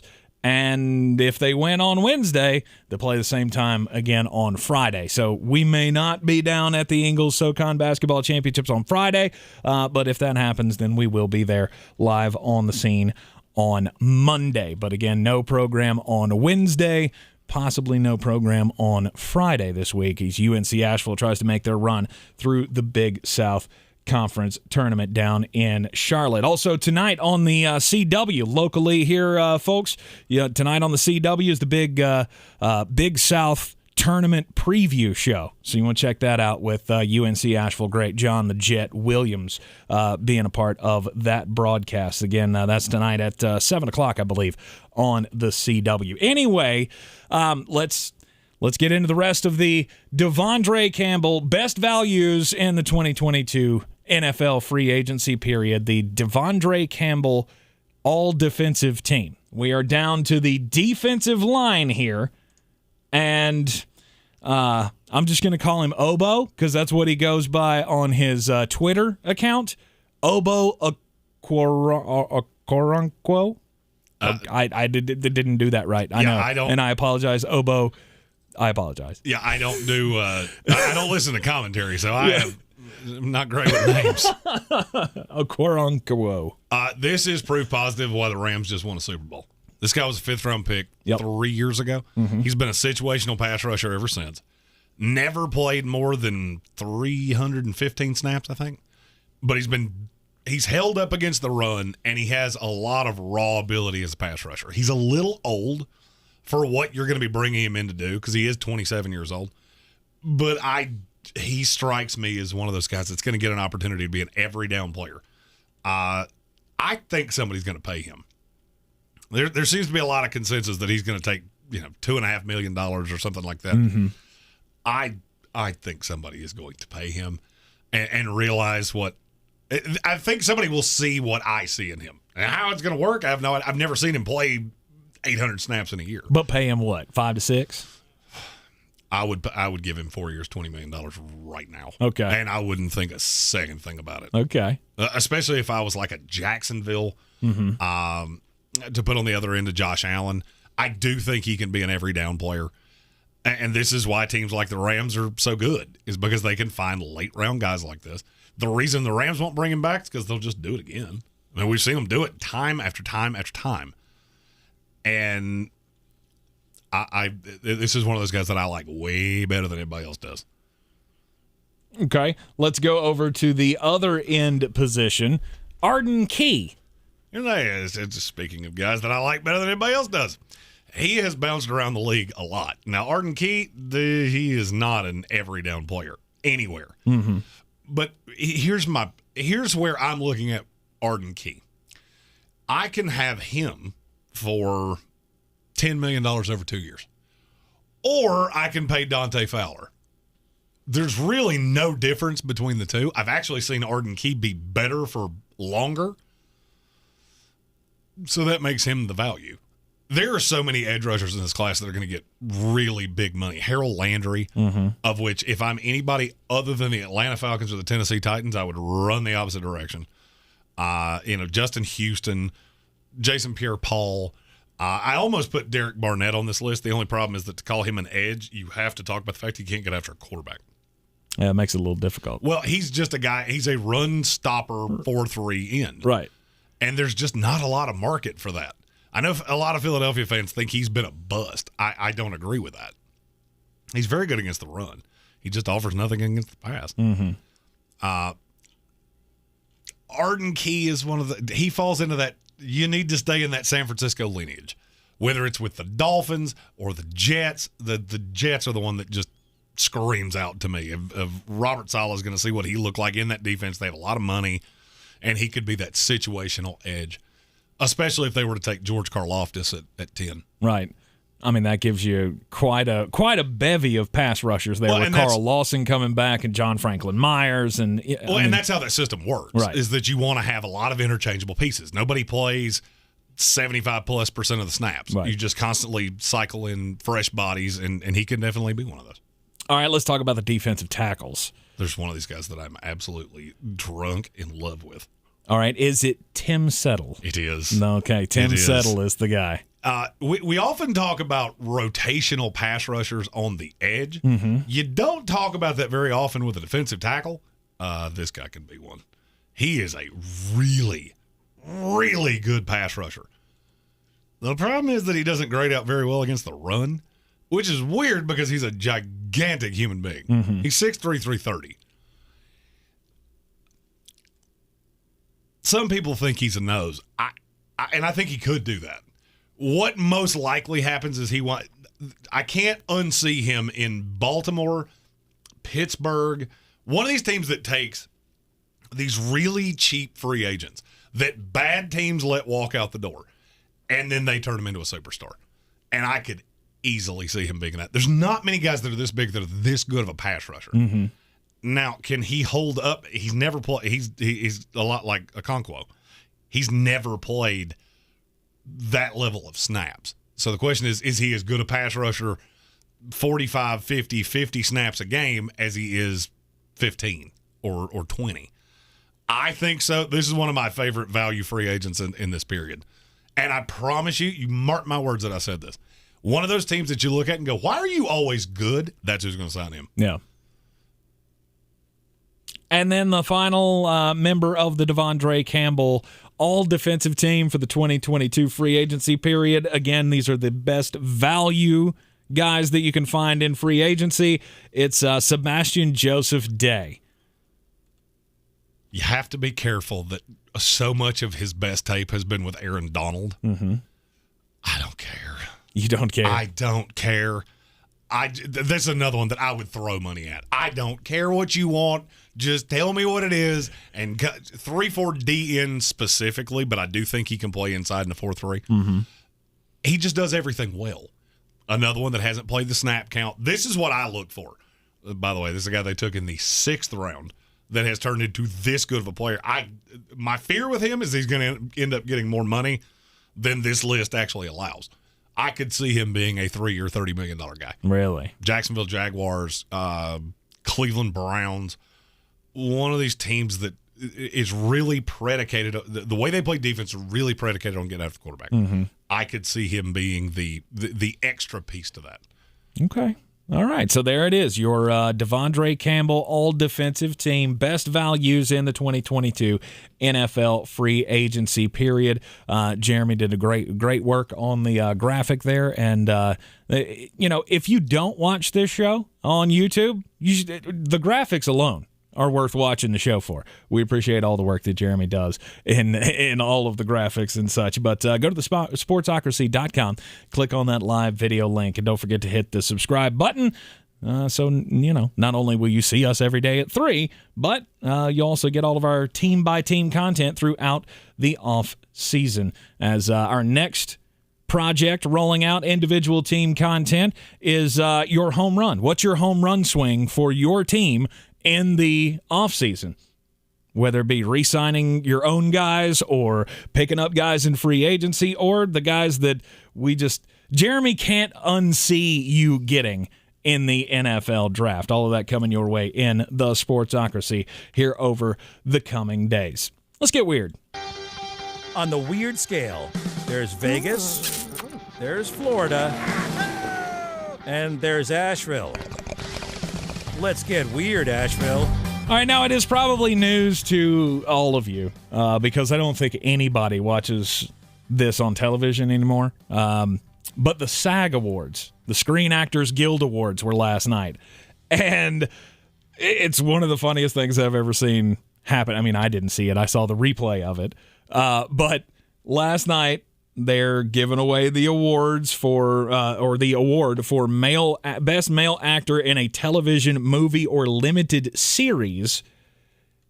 And Michael Keaton, come on down, you're the winner. And the music plays, and the camera pans out to the room, and they don't know where Michael Keaton's at, and it's this big, long, awkward thing. Salma Hayek is doing the announcement of the award, and no one was upset that we got extra time with Salma Hayek on the screen. I love Michael Keaton, but it would be better that way than with Michael Keaton. But I did want her to be able to tap dance a little bit better and hand the award to someone. Right, because she's standing there in front of the microphone and she's got the award in her hand and she's just silence. And then she goes, "Really? Michael, where are you?" And then he comes trotting down the aisle and rolls up onto the stage. Didn't even use the stairs to walk up. He did like the just the front roll over the front of the stage and got up there and was like, "Sorry guys, I was in the bathroom. The line was pretty hectic." But and then he went on this great spiel about how he was dedicating the award to.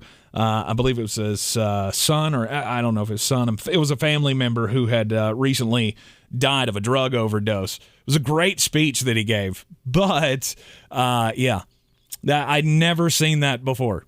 Usually you would think that they would have people in place to be like, "Hey, Michael, don't go anywhere. We're getting ready to do your award." But...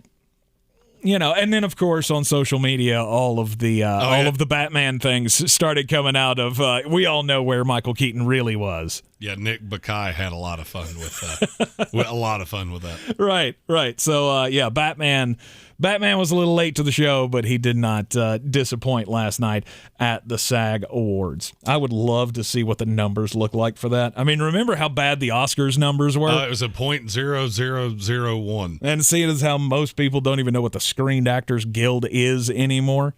Yeah. I just don't understand why anybody cares about award shows. The only people that care about the award shows are either like the hardcore like TMZ crowd, those folks, or the people of Hollywood themselves.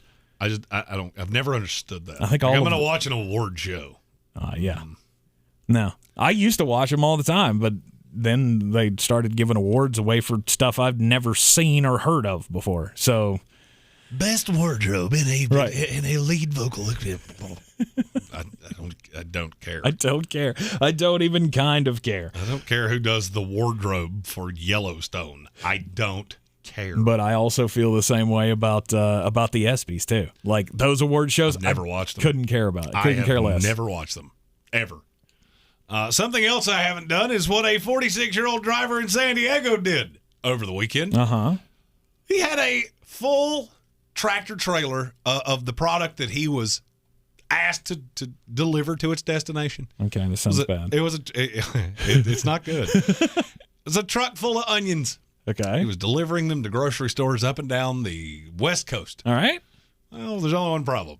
He went through a drug enforcement roadblock, and the dog lost his mind. Oh, no. And the reason is because whoever loaded this particular vehicle, which is assumed to be the driver, had rolled up some of his own little goodies into onion-looking containers. Mm-hmm. Only problem is they were full of methamphetamine. Oh. I have to... No, look. I don't do crimes. This is a resourceful way to do crimes. Unfortunately, the dog does not care what your narcotics look like because to him, they smell exactly the same. Right. A DEA enforcement agent said this was not only a clever attempt to try and smuggle in narcotics, one I've never seen before, but also time-consuming to wrap narcotics into these small packages designed to look like onions. While we have certainly seen narcotics in produce before, it's unusual for us to see this level of detail in the concealment. Again, the only problem is that you have to beat the dog. Right. The dog doesn't care what it looks like. Well, you know what the thought process there was. Well, the thought process was onions smell so much that it will mask the smell of whatever else. Well, not to the dog. Not to the dog. I mean, I gotta give credit. If you weren't paying attention, you might get duped. The only problem is they're about 3 times the size of every other onion. If you're gonna go to that much detail and that much time, do you not think you could at least get the size right? Well, I guess it depends on the weight. Like they didn't want to have to weigh it again, so they had to, parse it out. I don't know. Don't do crimes. Doing crimes is never smart. The good thing for all of our lovely men and women of law enforcement is that the vast majority of criminals are not rocket surgeons. So you get things like this. I feel like that is quite the understatement there, but okay. Stupid criminal stories it's one of my favorites. Oh, phenomenal. No, they keep this segment alive. They keep the weird news alive right here on ESPN Asheville every day. Speaking of keeping this segment alive, since we're not going to have a show on Wednesday, I'm going to tell a second story. Oh, nice. Solely because this makes me very happy.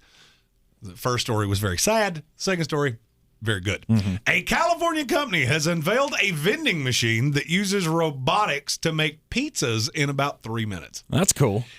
The company's name is Piestro. It's based in El Segundo, California. Okay. It is literally a vending machine where you go up and you order a pizza like you were ordering a Coke out of a vending machine. So you pick the produce you want and the sauce and the cheese and all and there's a window that it assembles all of the things together and then runs it under the... That is the most brilliant... See, this is what we need to have our best and brightest on, all right? Don't need the moon, okay? We know what the moon is. We need people working on pizza delivery systems. Apparently, they have no intention of making their own pizzas. So they are selling these out to pizza companies that want to put them in, because you can put them anywhere. So they're talking about putting them in college dorm rooms. Okay. Moneymaker. Yeah, because there are things that some people do in college, not me personally, but those two things tend to go hand in hand. Right. So that makes a lot of sense. That's a brilliant idea. I want one of those in my kitchen. I love pizza. So with the PhD diet, I have found a cauliflower crust pizza. Oh yeah. Yeah, it's pretty good. The things people can do with cauliflower these days.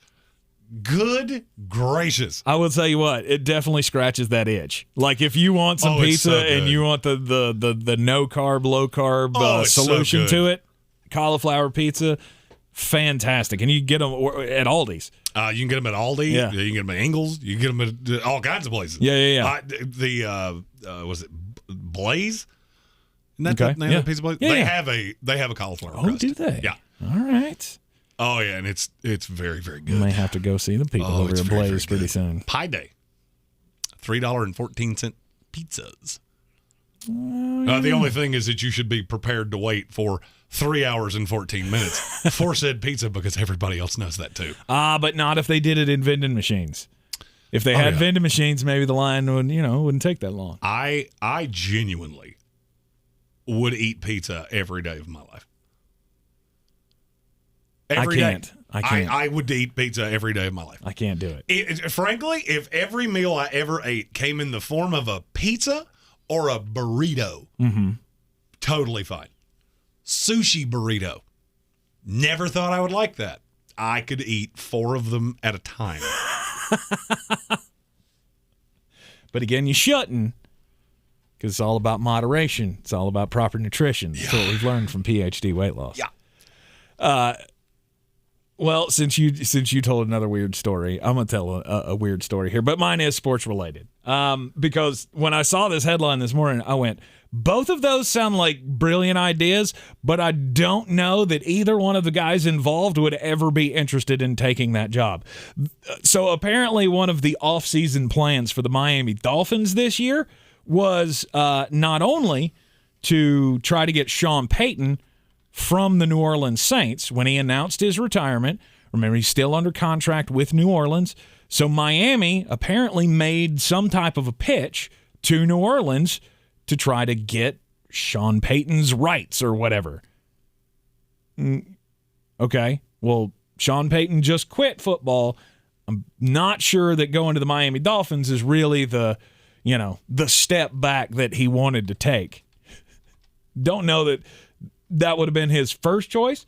I mean, seeing as how he's going to take a year off, he might make $1 bajillion from Amazon or Fox for this next year to do TV, and then he can step in and be the immediate next head coach of the Dallas Cowboys. Don't feel like the Miami Dolphins would be very high on his priority list. Well, there were 2 teams that called. The Dolphins and the Bears both called to see what to gauge what it would cost, if he would have any interest.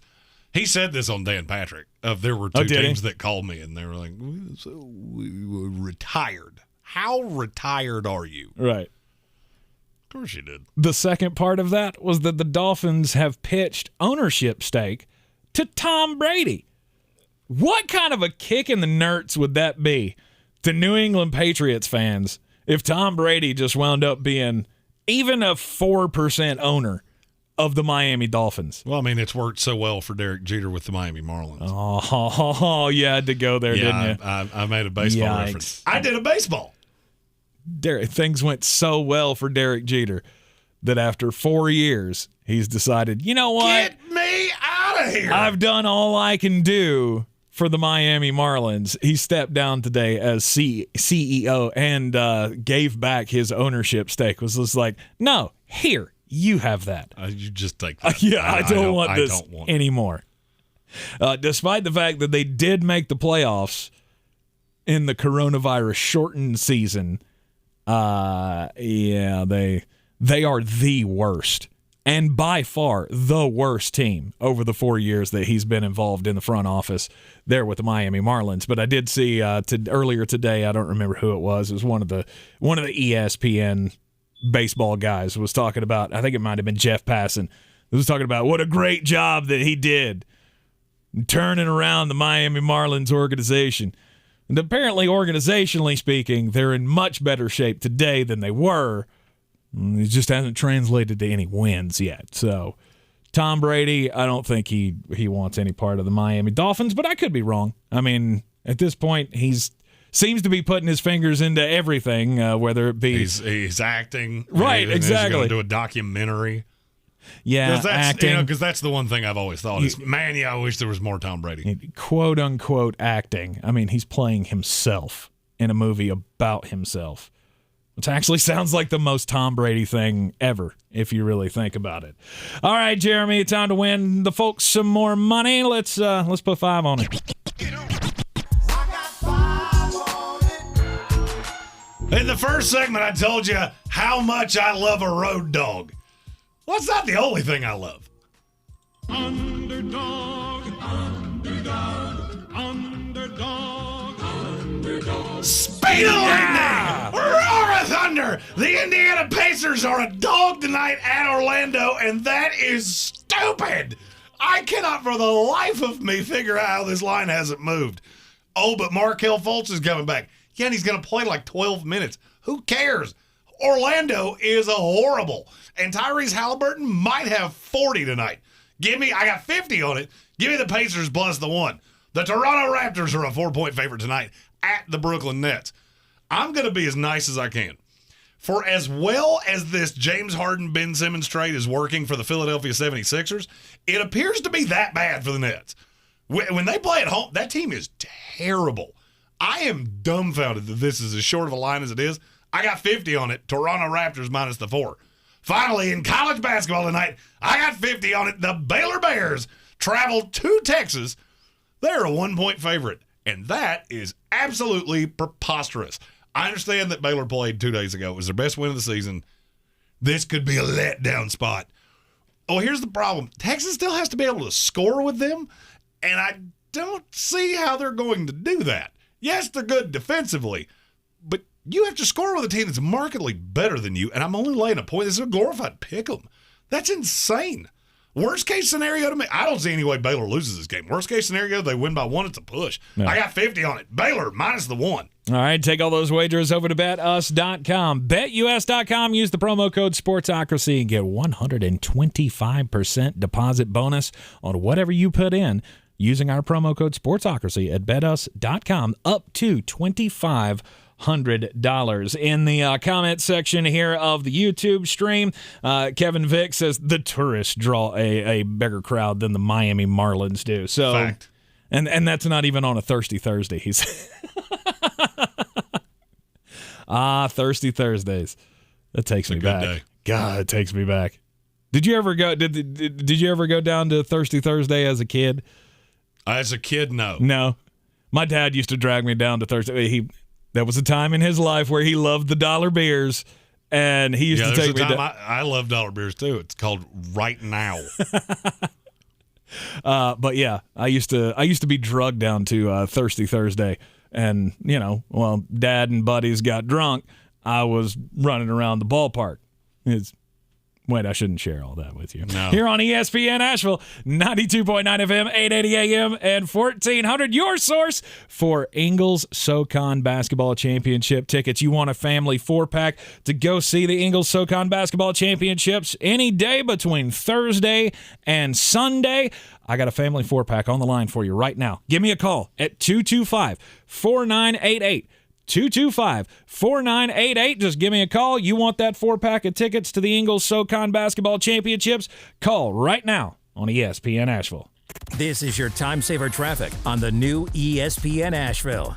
Traffic is slow, 240 westbound between Charlotte Street and US 1923, exit 4A. 26 westbound slow between the Blue Ridge Parkway and the French Broad River. 40 westbound stop and go between Vines Creek Road and Harmon-Den Road due to construction. Smoky Park Highway moving problem-free. Patton Avenue, no delays. New Leicester Highway moving well. Checking the drive time from Biltmore Forest to Fletcher via Hendersonville Road southbound. Drive time 15 minutes. I'm Lee Minfield with your time saver traffic. This report is sponsored by Discover. If you're a valued customer, you deserve a simple gesture of appreciation from your credit card company. And that's why Discover matches all of the cash back you've earned at the end of your first year. Discover. Exceptionally common sense. Learn more at discover.com/match. Limitations apply. QC Kinetics provided amazing pain relief for a former professional baseball player, and you have access to the same life-changing treatments as retired Braves pitcher Jose Alvarez. I put a lot of stress and strain and work on my right arm, but my right elbow took most of the damage with 3 surgeries. Arthritis developed, and the pain was unbearable. It wasn't just pain when I was trying to play sports. It was anytime I was moving the right elbow. It was pretty excruciating at times. That's when Jose discovered QC Kinetics and the regenerative treatments that help the body heal itself, restoring damaged tissue and providing relief with no surgery or downtime. Jose's message to the medical professionals at QC Kinetics? My elbow is feeling outstanding. Where were you 10 years ago, for crying out loud? QC Kinetics is right here. Call for your complimentary consultation. Call QC Kinetics, 826-333-9517. That's 828-333-9517. QC Kinetics, 828-333-9517. Liberty Mutual Insurance Company presents. And Doug. Check it out, Limu. A roadside carnival. Step right up, folks. Test your strength. Come see the fire-breathing baby. Let's fan out and tell people that Liberty Mutual customizes your car insurance so you only pay for what you need. Look! An emu wearing sunglasses! Limu, you're famous. Only pay for what you need. Liberty, liberty, liberty, liberty. I need 4 more of the biscuit carnitas, 2 burnt end platters, 3... The kitchen at Kai's Barbecue is firing on all cylinders. Greg, help me bring these to the pickup counter. He needs food runners who can hit the ground quickly. 86 on the chicken and we're short-staffed. Let's pick it up. Indeed can help him hire great people fast. I need Indeed. Indeed you do. Instant Match instantly connects you with quality candidates whose resumes on Indeed match your sponsored job description. Visit Indeed.com/credit and get $75 towards your first sponsored job. Terms and conditions apply. When you need a taco, you need a taco. Try the new Cantina Crispy Chicken Taco from Taco Bell with your choice of creamy chipotle or avocado ranch at participating U.S. Taco Bell locations for a limited time. Contact local store for prices, hours, and participation which vary. Tax extra. If cleanliness is next to godliness, look around the car right now. Is that very godly? Look, life comes at you fast, but so does WNC Auto Detailing. They have the tools to make your interior look like it's coming off the showroom floor. You don't believe me? Check them out on Instagram. All that filth and years of stains disappear. WNC Auto Detailing does full interior and exterior details with paint correction, and they do wax and ceramic coatings. Call WNC Auto Detailing at 455-3700. Premium care with a Southern hospitality touch. I believe real estate isn't about properties. It's about people. I am Clarissa Marshall with eXp Realty, serving all of Western North Carolina. Navigating the home buying and selling journey can feel overwhelming at times, and that's why having an agent who cares about you and your needs is key. I'm a native of Western North Carolina, and I close over a home a week. I'm an expert in the market, pricing my sellers correctly to net you the most money, and working as a skilled negotiator for my buyers. Please give me a call today at 828-774-6343 to set up a complimentary market analysis. Dirty Perky Shark back flat. I'm as mad as hell, and I'm not gonna take this anymore. Shark back flat. Morton Phillip. Let the hate flow through you. On Saturday, the top 6 teams in college basketball lost. First time in the AP poll era since 1948 that's ever happened. First time the top 5 have all lost in the same day. It had only happened 3 times with 4 of the top 5. And what I have heard a large portion of people saying in the last 2 days is that means college basketball is just not very good. And with all of these things, no, that's not what it is. It's a sport that you consume for 2 weeks out of the year, 3 weeks if you count the Final Four, which somehow draws worse than the first 4 rounds of this tournament does. That's not. It means the exact opposite of that. There's more parity in college basketball than there's ever been before. There is no team that goes into this tournament as an overwhelming favorite. Yes, Gonzaga is a favorite. However, we've seen them be a favorite before, and how has that worked out? Not particularly well. I would argue this is the best setup NCAA tournament we've had in my lifetime, and there seems to be no juice for it. I'm going to tell you, as somebody that does a lot of doubloon wagering on college basketball, this has been a tremendous season, and I really hope that with conference tournaments starting this week and the tournament just a few weeks from now, that the juice for this will crank up and everybody else will get to consume this wonderful product the same way I have. I'm mad. Scott, or excuse me, Chris Scott, he's going to be getting the juices flowing. He won our 4-pack of tickets to the Ingles SoCon Basketball Championships that start up on Thursday down at the Harrah's Cherokee Center. Asheville tournament time is right around the corner. I think of all the conference tournaments, I'm looking most forward to the Big East. Big East basketball just continues to be hard. That is the one conference. ESPN polled all of their college basketball writers. It is the one conference that had no consensus. 4 writers, 4 different tournament champions. I could see that. The Big Ten's probably the Big right Ten there had with 3 it as well. of 4. Yeah. This is one of those years that I understand this draft is not sexy. There are a lot of guys that are going to be high impact players in the NBA. And this is where you get to know these guys. But there just seems to be no juice for the tournament. I'm hoping that now that football's over and we're into the free agency period in the offseason, that the excitement will crank up and we're going to have a tremendous tournament season. It will definitely be kicked up right about on Saturday. Right about Saturday when, unfortunately, Duke's probably going to beat the tar out of the heels coming up this Saturday. But at the end of the regular season, then the conference tournaments kick in, you'll get those juices flowing. We'll be right here back with you tomorrow at 3 on ESPN Asheville. Go to the Sportsocracy.com. Get in that live video link. We've got Musicocracy Monday coming up next in the happy hour. We will decide the next round of the Battle of the Bands. Stick with us. Those on the radio side, see you tomorrow. This is your Exergen Temporal Scanner weather forecast on ESPN Asheville. Well, a nice little taste of springtime coming up for early March. Some upper 60s near 70 degrees by the midweek forecast here, and well above average for the Carolinas into the first weekend of March ahead. Our temps tonight down to 30 degrees with a clear sky, and then a quick warm-up for Tuesday with sunshine, high 62, upper 60s on Wednesday, and even some 70s showing up for this first weekend of March. I'm meteorologist Scott Larimore. That's the latest Weather Channel forecast. This report is sponsored by the Ad Council. Okay, dads, it's time to do the Cabbage Patch, the Running Man, or something more contemporary, the Floss. Dance like a dad. Learn more at fatherhood.gov. Sponsored by the Ad Council. This is your time saver traffic on the new ESPN Asheville. Traffic is slow, 240 westbound between Charlotte Street and US 1923, exit 4A. 26 westbound slow between the Blue Ridge Parkway and the French Broad River. 40 westbound stop and go between Vines Creek Road and Harmon-Den Road due to construction. Smoky Park Highway moving problem-free. Patton Avenue, no delays. New Leicester Highway moving well. Checking the drive time from Biltmore Forest to Fletcher via Hendersonville Road southbound. Drive time 15 minutes.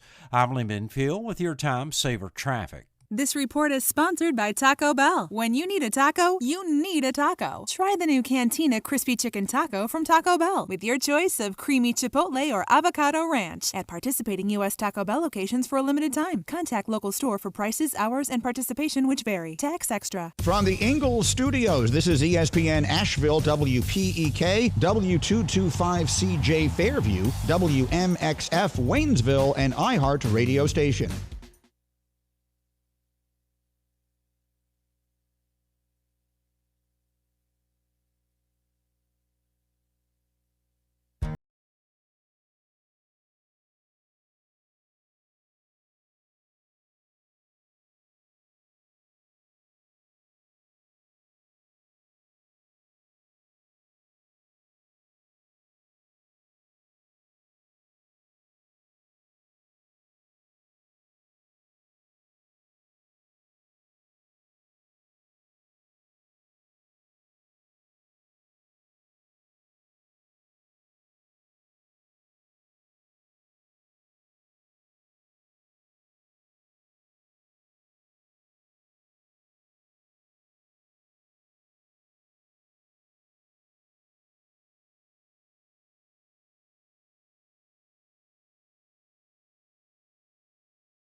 The following program is intended for mature audiences. A democratic republic of sports.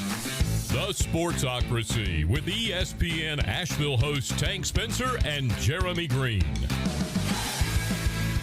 And welcome back into the Sportsocracy here live in the Ingles Studio. I'm Tank Spencer. Jeremy Greene's alongside. It is a happy hour once again, and it's a Musicocracy Monday. As we talk about the overrated bands bracket, we all want to know how this is going to turn out. So here's the thing. When my computer crashed, all of this went with it. So as opposed to just redoing it all, which would have taken 2 full days, we decided we'll just slide. We'll let you vote for the top 32 here in the chat, and then we'll go to the Sweet 16, which I had not done yet. Right. All right. So we've got a lot to decide here. We're basically going to go 3 to 4 minutes per decision. So okay. So the first one up in the chat, as you can see there, you got Kiss against Bon Jovi. If Kiss doesn't win this, I'm going to be very sad. I disagree. I'm gonna go ahead and cast my vote here. I'm on the Bon Jovi side. Bon Jovi more overrated than Kiss. Oh, I get to do that because I can. And look, Bon Jovi is cool, but let's face it, that's chick rock, right? All the chicks are into the Bon Jovi. I mean, if you're around my age, and I had an older sister who was just crazy about Bon Jovi. Bon Jovi posters everywhere. It was it's a little too much. And I always thought that, there's only so many times I can hear Wanted Dead or Alive before I just go, okay, dead. I want you dead. I want it. I mean, come on. How many songs does Bon Jovi really have that would ever come on the radio that you go, yes, that is a banger? Well, here's the thing. It's more than Kiss has. Not a chance. I couldn't name a Kiss song. Not the first one. Not the first one? Nope. Couldn't name one and wouldn't want to. Detroit Rock City? Nah. Come on. You got to lose your mind to Detroit Rock City. Lick It Up. Lick It Up was a great song. Cold Gin. Everybody knows Cold Gin because that was the guitar riff that they used for Beavis and Butthead. Not ringing a bell? No. Just not. Shout It Out Loud. Love Gun. Come on. All terrible. No, they're all bangers. You got oversaturated with Rock and Roll All Night. Everybody knows that song. That song and is awful. It's played out. It's so played out. What a rock and roll all night. And the other one that we heard over and over and over again was the song where they took their makeup off. Ugh. You remember that one? Awful. I was made for loving you. I was made for loving you, baby. No. Awful. And your rendition of it, worse. Actually worse. Absolutely. Worse. Oh. But what does Bon Jovi, what does Bon Jovi bring to the table? You give love a bad name? Wanted Dead or Alive? I want to lay you down in a bed of roses. Awful. It's a banger. Nah. It's a banger. Nah. We are at complete polar opposite ends of this one. Well, unfortunately, I lost that one. So we have a winner. Bon Jovi, the first to advance into the Sweet 16. Oh, Classic Clay says, Classic Clay and Bo Walker both. Beth was a banger. Nah, I don't know about that. Not one of my favorite Kiss tunes. But yeah, I'm already pissed and have a feeling that the next one's just going to make it worse. To me, Bon Jovi, way more overrated than Kiss. If for anything else, Love Gun. Love Gun was the best one. Calling Dr. Love was not a bad one either. But I'm glad to see that the house is on my side on this one. Kiss, Gone, bounced from the bracket. Bon Jovi moves on to the next round. Awful. Now we're on to our next one. Not even close. Which for me, you're right, it's not even close because all of you hate one of them. They can't be the most overrated when you all hate them. Yes, they can, because they still have people like you trying to make them into a thing. Creed is not a thing. Creed is 100% a thing. Guns you N' can't Roses be the more overrated band when 95% of people hate you. Oh, you absolutely can. God, they're going to end up winning this thing. It's going to piss me off so bad. Of course they are. Oh, we're 50-50 right now. I feel like the intelligent listenership of this show is taking over. Guns N' Roses has to be the most overrated of the two because everybody hates Creed. Nope. It's the fact that everybody hates Creed is why they're going to be the most overrated out of this group, or should be anyway. Guns N' Roses, like the entire Appetite for Destruction album, you can play it front to back, and it's great. Awful. Bull crap. Guns N' Roses is awful. No. I have heard more shitty karaoke versions of Guns N' Roses songs than damn near any other band on the planet. See, this is why you don't go to karaoke. Welcome to the jungle. Just shut it. Awful. Yep. Awful. It's way better than anything Creed ever did. No, Arms Wide Open. Arms Wide Open. I had that right. Yeah, you had that right. My Sacrifice. Banger. Nah. Listened to it, last week. Stephen Tao posted a thing on his social media that he was in the top 8% of Beatles fans worldwide. Mm-hmm. I have a feeling I would be in the top 1% of Creed fans worldwide. You would have to be. We got to have a tiebreaker for this one. All right, so y'all get on the phone, call your mamas, call your daddies, tell them to get in here now and break this tie. Break this tie for Guns N' Roses, as they are the more overrated of the two. No, Guns N' Roses 100%. Needs to bounce. Creed moves on to the next round. Yes. No. Yes. Thank you. There is a God. Gosh. How in the shit can you be more overrated when everyone hates you? Because you're Creed. That's why. You had one good album, and that you're one done. album was phenomenal. It wasn't even nowhere close to Appetite for Destruction. You can stop that right now. Mr. Brownstone, one of my all-time favorite songs. So bad. Stuck it in the needle letter, shot it with the needle letter. Oh, yeah. Frankly, the only reason I'm glad you're getting bounced is so I don't ever have to hear you do that again. Oh, just wait. We're only 2 brackets in. Just wait. I'm going to do a rendition of everybody. Oh, we're back to tied. Oh, gosh. We're back to tied. Somebody votes Guns N' Roses. This shit could be over. Not good. No, we're at even here. Are we at a dead heat? We're on at Creed, a dead Guns N' Roses? heat here. I hate having to do this way, but when everything went away. I mean, that's the way it has to be. 15 votes in, close it out. Creed wins. They move on to the next round. Close it now. It's so close, though. It's don't know. Let's see what you're doing. You're just waiting around, hoping to get it tied again. I'm trying to think if I have another account that you can use that I could run off of another device. Yeah. All right. I think that one's settled, and I think you lose. It's a lot closer than it should be.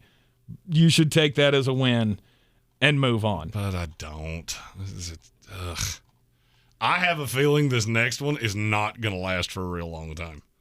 Okay. For me, this is not even kind of difficult. Mainly because I'm going to use the same with one of these bands that I used with Creed. How can you be overrated when you're not that rated in the first place? Uh-huh.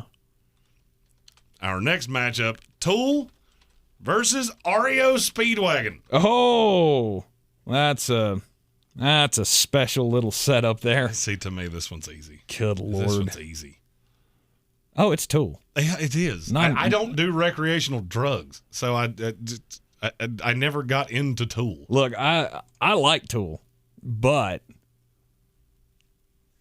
I mean, again, Speedwagon, they had two pretty good songs. Nobody's ever really looked at Speedwagon as, oh, they're one of the best bands ever. No, I'm not saying too many people do that with Tool, but oh, the people you can find them. The Tool is the Wire of bands. You remember when the Wire came out and people were watching it? Oh, it's the greatest shit that's ever happened. You guys, if you're not watching it, you're a moron. That's Tool fans, and right. You got to listen to the music. It tells you a story. Yes, that they like money, and you like drugs. Yeah. And the two things work nicely for them to make more money. Yeah. So many people, though, their first introduction to REO Speedwagon was probably Billy Madison. Remember when he pulls up to high school in the Trans Am and he opens up his jacket, he's got the REO Speedwagon t-shirt on.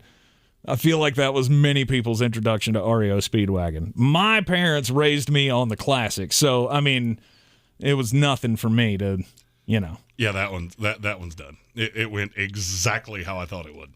It went all Tool. Yeah, nice. There was no coming back from that. Yeah, REO had way more great songs. Classic Clay, he said it best. Time for Me to Fly. Riding the Storm Out. This is one that'll be interesting for me because I don't like either one of these bands. It's Korn or AC/DC. I absolutely cannot stand either one of these bands. So this will be the only one that I'm happy with the outcome. Wow. Well, I mean, I was fine with Tool. I'm still I'm bitter at Creed, and I'm going to continue to be bitter at Creed. I mean, this one's very hard for me because these are two bands that I absolutely love. I love AC/DC, and I don't care that most of their songs sound exactly the same. Exactly the same. It doesn't matter. Exactly. You're like, oh, is that Highway to Hell? No, that's You Shook Me All Night Long. Yeah. Oh, well, crap. All of them. Terrible. Oh, is this Hell's Bells? No. It's going to be Korn. It's got to be Korn. I mean, I do love Jonathan Davis, but you can't argue with the classics. Angus and Malcolm Young. And, of course, you could take your choice of lead singers, Bon Scott or Brian Johnson. It was all great. You had the Dirty Deeds Done Dirt Cheap era with Bon Scott. Big Balls is one of the greatest songs ever written. That is the most annoying song in the history of creation. They should have advanced on that one alone. Big Balls? I got big balls, and she's got big balls, and you got the biggest balls of all. Yes! It's a song about Ukraine's president. He does have quite the big set. I haven't seen them personally, but I could assume. Yeah, he's got some meaty clangers. Yeah, and that one didn't. There wasn't a lot to that one either. No, didn't take long. I mean, Korn, they're fine, but again, going up against AC/DC, it's hard to advance AC/DC in an overrated bands bracket. We know they get played all the time. Second best song. Other than aside from Big Balls that AC/DC did, The Jack. You don't even know that song, do you? Nope. She's Got the Jack. It sounds terrible. Oh, it's great. Poker references. She's got the Jack. I think it's supposed to mean she's got syphilis. That's how I heard it. All right, so we have moving on for the end of the Sweet 16. We have Korn, Tool, Creed. Yep. And Bon Jovi. You know, this one to me should be the closest. I'm gonna be pissed. This one to me should be the closest of all of them. If this one's not 100%, I'm gonna be pissed because U2 highly overrated, and Limp Bizkit is just about as terrible. No, yes, I don't look. I'm not a Limp Bizkit guy. They're not even in the ballpark of U2. Any band. If you told me I had to listen to Car Wrecks or U2, it's Car Wrecks all day long. Any band with an album named Chocolate Starfish and the hot dog flavored water, you're immediately overrated. That was Limp Bizkit, by the way. Yeah, I'm going to disagree with you. That's why 100% why I would vote U2. It was just one of those things. Limp Bizkit never forced one of their albums on your cell phone. This is true. Now, that is insufferable. I can in no way, shape, or form endorse that kind of buffoonery. I mean, it's abrasive. It really is. You're just going to shove it in everybody's face? I mean, come on. We don't need to do that. Who are you, Louis C.K.? You too. That's a cheat. I'm sorry. You two has won this. There's no coming back, and that's exactly how I thought it would be. Well, it should be. Once you're over 75%, we're pretty much like, okay, on to the next one. I mean, how long did Nookie last, really? How long was that a good song? Like 17 and a half seconds? Oh, I mean, it was longer than that. I didn't mind that one. U2, I mean, at least, I will say this for U2, at least U2 has some songs that live forever. Awful. They're all awful. They're not all awful. They're all awful. Come on. In the Name terrible. of Love, you don't like that song? I don't like anything that U2 has ever done. I don't like. This one, I don't feel like it's going to be close, but it should, because I'm invoking the Creed rule. All right, Nickelback can't be overrated if everybody hates them. Yes, they can. Nickelback, Smashing Pumpkins, just shit all over it. Smash those pumpkins! Come on, guys, let's hear it. Let's hear it. Shit all over that one. I know. I already know how this is going to go. It's Nickelback. I feel like this is just who sucks the most, because Nickelback clearly wins that against Smashing Pumpkins. Not a chance. Oh, I don't think so. Oh, I do. I don't. Oh, yeah. Nickelback. Holy shit. Smashing Pumpkins are destroying Nickelback. As they should. Bullet with Butterfly Wings was the only good song they ever had. Name the good song Nickelback ever had. Like, and look, I if mean, Creed advances, Nickelback should advance. This is maddeningly inconsistent. It definitely wasn't Photograph. It has Photograph was awful, terrible. Absolutely. Rockstar, awful. How You Remind Me wasn't bad when it first came out, but it falls the first right into 1,000 times I heard it was great, and then they played it the next day. Terrible. Exactly. It's Creed all over again. It's the same thing. That right. first. At least we're being consistent, because it does appear that Smashing Pumpkins are going to beat Nickelback. Good. All right. I'm glad. Smashing Pumpkins. Absolutely. Because again. But, okay, like, if Nickelback doesn't advance, then Creed should have advanced. Smashing Pumpkins won me in with Bullet with Butterfly Wings, and they immediately smashed my pumpkins when they put out Today. I hated Today. And they played it over and over and over again. Billy Corgan drives me nuts. His damn whiny-ass voice and his weird bald head. He is a weird-looking dude. Yeah, he looks like if Jack Skellington from Nightmare Before Christmas had skin. Right. I'm just not fond of it. No. And then there was that time where he showed up at WCW and hit somebody over the head with a guitar. That was kind of cool, but then it was like, yeah, I want to see one of these wrestlers kick your ass now, though. It appears that Smashing Pumpkins will be advancing into the next round. Yeah. Nickelback better than Creed. Agreed. Wrong. Kevin Vick says Animals was a good song. Disagree? You don't like the Animals song? We were talking about screwing in the car? Okay.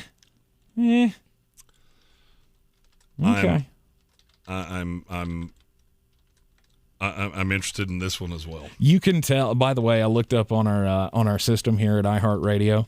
I looked up Nickelback just to see how many songs we have in the system. You can tell two of their biggest fans work here. The Michael brothers, Josh and Aaron, huge Nickelback fans, and there's probably every song they've ever done is in here. Ridiculous. Are any of them any good? Is there a song that I've never heard that would sway me on Nickelback? Let's see here. How about? Nope, can't find one. Nope, can't do it. Someday, somehow.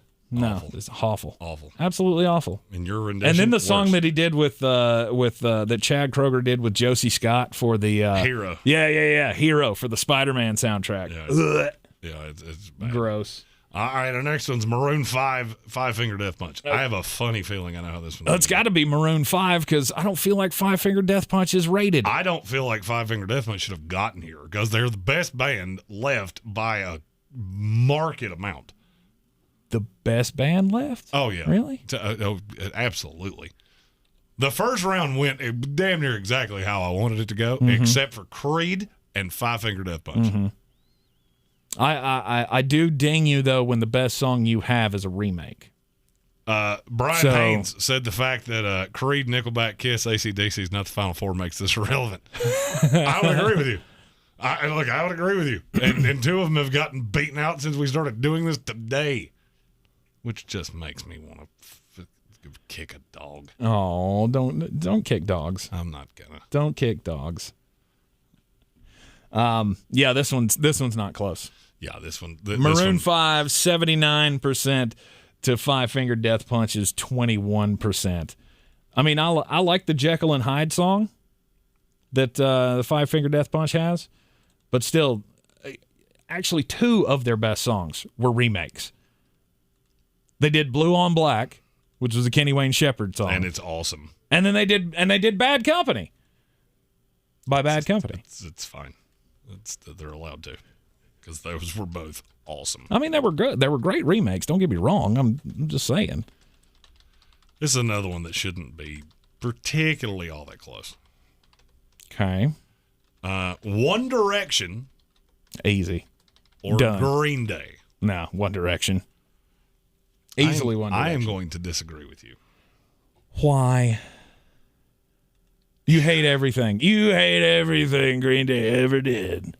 I do hate Green Day. Oh, I do. I tried to do a list of like all the best songs that these bands did. I have like 20 songs down here for Green Day. I'm a huge Green Day fan.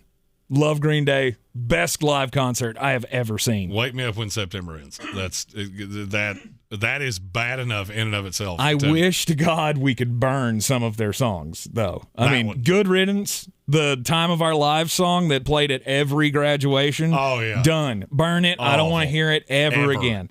When I Come Around, even that one. Done. Don't want to hear it anymore. Boulevard of Broken Dreams. Awful. And Wake Me Up When September Ends.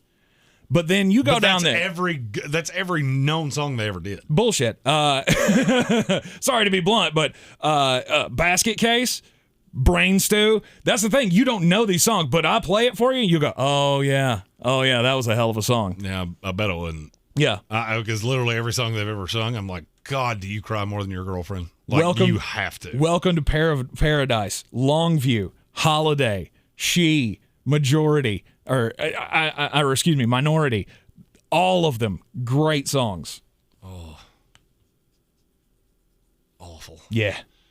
All right, One Direction's gonna take that. Oh, not even close. I mean, you throw a boy band in there with One Direction, Maroon 5 in the Sweet 16. That should be interesting. I got a group of young metrosexuals over here, and I got Trey Cool on the other side. I think Billy Joe and Trey Cool win. Oh, this is my favorite side of the bracket, because this should be the next one is probably my favorite one we're gonna do today. Okay, I'm not gonna say it until it pops up. And for me, this is not even close. Mm-hmm. But it will be. It will be voted closely, and it shouldn't be. This is going to be something stupid. I can already feel it. Oh, it is stupid. The answer is abundantly clear. and you'll get it wrong, and that's fine. Kevin Vick. Billy Joe, yeah, I mean, he's a little nasally. He's a little nasally, but, a little bit. You know, I mean. Awful. That's Oh, stop that. The Beatles in Linkin Park. You're right. It's not even close, and it's Linkin Park. It's not, though. Oh, yeah, it is. Yeah, it is. Linkin Park, way more overrated than the Beatles. Look, you trash the Beatles so much, and I can't even kind of understand it. Just because they were never a band when you were, alive, there are a lot of bands doesn't that weren't mean a band that when I was alive. Hell, Def Leppard, they were never really a thing while I was alive. They're still a thing. No, they're still touring. They're still doing music. Yeah, new shit that I would even vaguely care about. No, they're still playing old shit. Well, of course they are. Yeah, they're still good. The Beatles are awful. It all sounds like shit that would be written for a cartoon. Like, oh, this is rhythmic and nonsensical and it was meandering. The 1960s. Of course it was. Yeah. Awful. It was think about it in this way. You know, people talk about the Beatles and like, oh, they just made up words to go with their songs. Yeah, they did because they had to. Think about all of the music that the Beatles churned out in a 6-year window. These guys were only together on the road for 6 years. They weren't even on the road for 6 years. And they were awful for all of it. They were not. You're insane. And you are going to... the fact Am that... I, though? You are. Am I, though? You are. You are all insane. All of you that have voted for the Beatles, you're all insane. I've long said I think the Beatles are going to win this. And I did not set up the bracket in any way. But when I looked at it, I went, I don't really see how they're going... It's gone exactly how I thought it would. Mm-hmm. I ended up playing Linkin Park. Now, there is one that, it would be next in theory. Mm-hmm. Sorry, I forgot to plug up my stupid computer.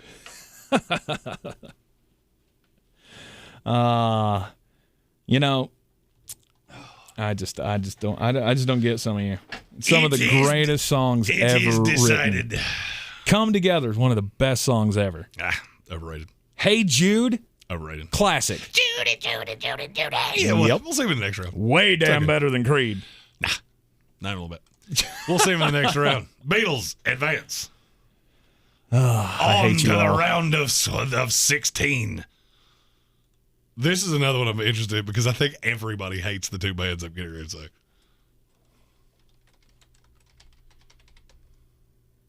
Oh, I can feel it. This is like the Dixie Chicks, isn't it? It is. Yeah.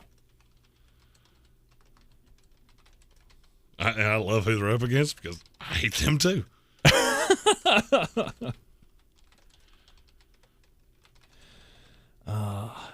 The Beatles slander just kills me. For me, this one is superiorly easy. All right, the Dixie Chicks and the Grateful Dead. I vowed to vote for the right band this time because literally I accidentally voted for Linkin Park and they still lost. Right. Oh no, is our poll broken? I just clicked on it and it says 0 votes. Oh, there it goes. Nope. All right, now it's kicking in. Takes a second. Come on, Grateful Dead. Let's go. Curtis Davis said he can't wait to see me have a heart attack when Creed beats the Driving Beatles. that train, high on cocaine. Awful. Casey Jones, you better. That's the best song they ever did. And it's the one song that all Grateful Dead fans hate. I genuinely could not tell you one song either one of these bands ever did. I can tell you that the Dixie Chicks redid Landslide. Yes. That is the only song of theirs I know. Mm-hmm. Goodbye, Earl. Oh, yeah, I do know that one too. Goodbye, Earl was a fun song. Oh, they're going to the Chicks are going to slide by. They should. Which is gross. You couldn't lose in this one. One of these two was going to move on, and either way, they fall into that same category as Creed and Nickelback. Everybody hates them? What did the as Grateful well they Dead? Should. I'm not denigrating that by any stretch of the imagination. But what did the Grateful Dead ever bring to music other than the Wall of Sound? Bill Walton.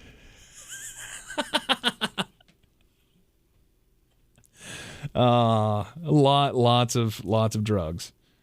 Yeah, no, classic Clay. Touch of Grey. That's another one. Like die-hard, true, dyed-in-the-wool Grateful Dead fans hate Touch of Grey because it's the only song that people instantly recognize. It's Touch of Grey, Truckin', and Casey Jones. Other than that, they didn't have any other songs that got radio play. And somehow they became this big, touring band. Everybody loves them because they're on LSD and stuff. Oh, I want one vote to go to Grateful Dead. I want two. to move them on. Mm-hmm. Scarlet Begonias, that's actually a pretty good song. Frankie Cleary by the Grateful Dead. Sugar Magnolia wasn't a bad one either. All right, we have a winner. It's the Chicks. It's awful. They're awful though too. I mean, I can't even be upset about that because they're terrible as well. Just terrible. Just good and terrible. I'm looking forward to the Sweet 16 where we can have fun with this. Where it won't, because by the way, this bracket is what broke my computer. Yeah. Ooh, this will be fun. Oh, that was messed up. I could tell Frankie Cleary, he's a Grateful Dead head. Terrapin Station. Wasn't a bad song either. This one's not even close to me. All right. Legitimately, it's not even close. If there is a vote on the other side, I will be legitimately pissed. Okay. Waiting for it to pop up here. Oh, Springsteen and Aerosmith. There are votes on both sides here, people. Yeah. And there should not be. No. Because Aerosmith does not belong in the same company of Bruce Springsteen when it comes to overrated artists. Oh, he's awful.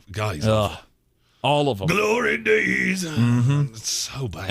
And that's on the best songs list. The greatest thing Bruce Springsteen ever gave us was Courtney Cox. That's it. That's the best thing he ever gave us. Yeah, Dancing in the Dark. That was my introduction to Courtney Cox. And the song is terrible. Courtney Cox is not. She's very nice. This one was because I thought about all the Bruce Springsteen songs that I hate, and it's Born in the USA, awful. It's all Streets of Philadelphia, Human Touch. Yeah. All right, we can officially call this one Bruce Springsteen. Thank you. You've restored my faith. We're calling it already? Oh, yeah. It's 80-20. It's all good and done? Okay, good. Thank you. Because Aerosmith, once again, one of the greatest bands ever to come out of the city of Boston. I am dumbfounded at this next matchup. Just the sheer fact that these two bands won. I was kind of hoping to argue some Aerosmith there. Their earlier stuff was just so much better. So much better. I mean, once like the Get a Grip album came out, like you thought it was cool for a minute, and then they just never stopped playing those songs. Crazy, and what was one of the other ones? Crying.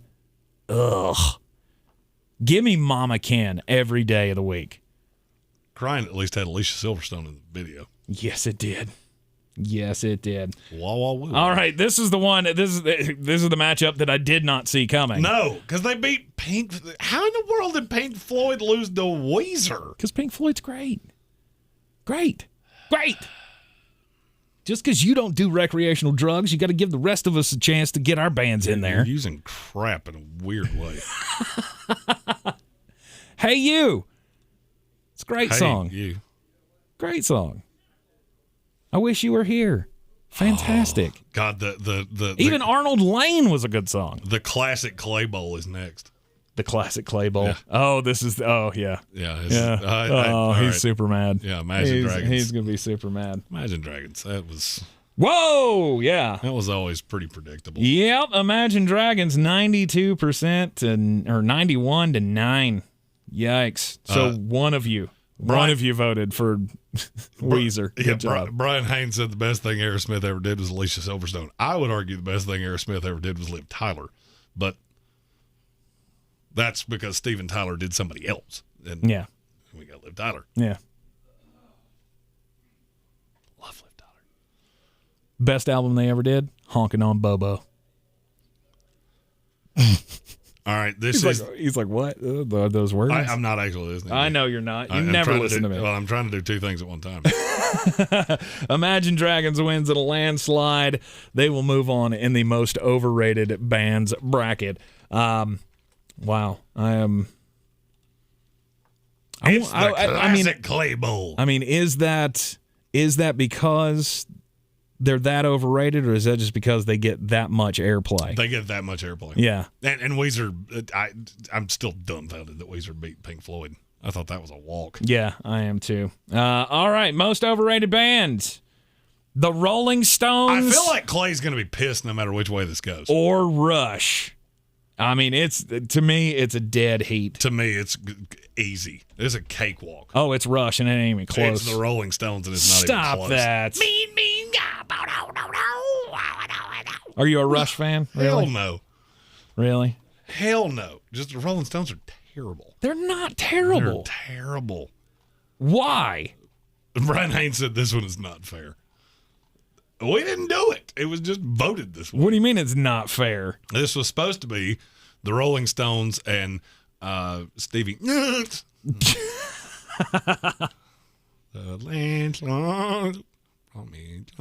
Stop that. I've been. The Rolling Stones are great. Rush is not so great. I don't feel like this one was that hard to do. Yeah, it wasn't. It Rush has its place there, classic Clay, but yeah, when people don't know what gender your lead singer is, I don't care. I don't care. That's fine. Okay, whatever. That's fine. Yeah, confusing as hell is what it is. Classic. The first time I ever saw Geddy Lee, I was like, "Wait, that's not her. That's not the lead singer of Rush." Oh, wait a minute, we have two of these. I'm your Huckleberry. Classic Clay said I had to pick the Stones, but yes, I'm still mad. And I'm your Huckleberry. Congratulations to Kevin Vick's lovely daughter for making the Inca softball team. Yes, congratulations. We were discussing that with his lovely wife who works here earlier. Yep. Hell of a catcher, just a freshman. She's playing with the varsity team there for a couple of games, and no doubt she was going to make the JV team. I told you, Kevin. I told your wife too. Not a chance she wasn't making that team. We were super proud of her though for that. All right, time to call this one. Rolling Stones. On they go. Oh, come on. As well they should. Nah. That went exactly how it should. Nah. Not even kind of close. Oh, shit. Rolling Stones, 64%. To Rush's 35%. The Rolling Stones move on to the next round. And see, this is another one that I'm not really sure that there's actually a wrong answer here. Okay. I can tell you definitively, I won't be mad at either one. This is the Beach Boys? It is. It is. I'm trying to remember the bracket in my head since I don't have the graphic. Thanks, damn computer. Yeah, thanks to my computer almost catching on fire. Good Lord. Much love to Jason Trump, though, for getting this back into a order where it would at least turn on. Oh, Beach Boys, Florida Georgia line, not even close. It's Florida Georgia line. Say to me, this is the Beach Boys, and it's not even close. Nah, stop it. There again, it's the generational thing. Like, you have to think about how great they were at the time. I mean, they were the best. Awful. Look, they were one of the best bands at stealing black people's music. Come on. What? Yeah. You know, Chuck Berry, they had that big fight when they stole it. Was it Surfing Safari? I didn't know that, and that makes me want to vote for the Beach Boys again. They completely stole the guitar line from Johnny B. Good and put it behind Surfing Safari, I think it was, or as Surfing a comedian, USA. Stealing anything just pisses me off to no end. Oh, yeah. So I would like to actually re-emphasize my vote. Yeah, big old dispute. This one's staying reasonably close. Brian Haynes says Pet Sounds is the top 5 album of all time. And Drugs. Drugs is the only reason that you would believe that. Yeah, I every Beach Boys song sounds like. What? Oh, yeah, by the way. Sounds like what? At Sports Tank ESPN. Yeah, you can. Sounds like what? Yeah, you can deal with him on that one. What? Brian threw a whoa in the comments to your last comment. That was him, not me. Don't let me into that shit. I'm just throwing shit on the screen. You said Beach Boys were what? I'm just throwing shit on the screen, seeing where it goes. That's all I'm doing. I want you to finish that sentence. The Beach Boys are just what? They're like, it's like cartoon music. I feel the exact same way about the Beach Boys. Like, this should be behind some shitty 1967 kids cartoon. Like, it should be sung by Bugs Bunny and Yosemite Sam. Yeah. It's tied. Is it tied? It's tied. Oh my gosh! And I thought Florida Georgia Line was going to be the Florida Georgia Line. I thought they were the Loyola ears. Chicago of this tournament. God. I mean, to be fair, I don't know a whole lot of Florida Georgia Line, but every time I hear it, I go, "Yep, that's awful. That's pretty damn awful." I'm just not into that whole country rapping thing. I don't get it. I didn't get it with Big and Rich, and I don't get it with Florida Georgia Line. Were there others? Are there others in that? Oh yeah, Colt Ford.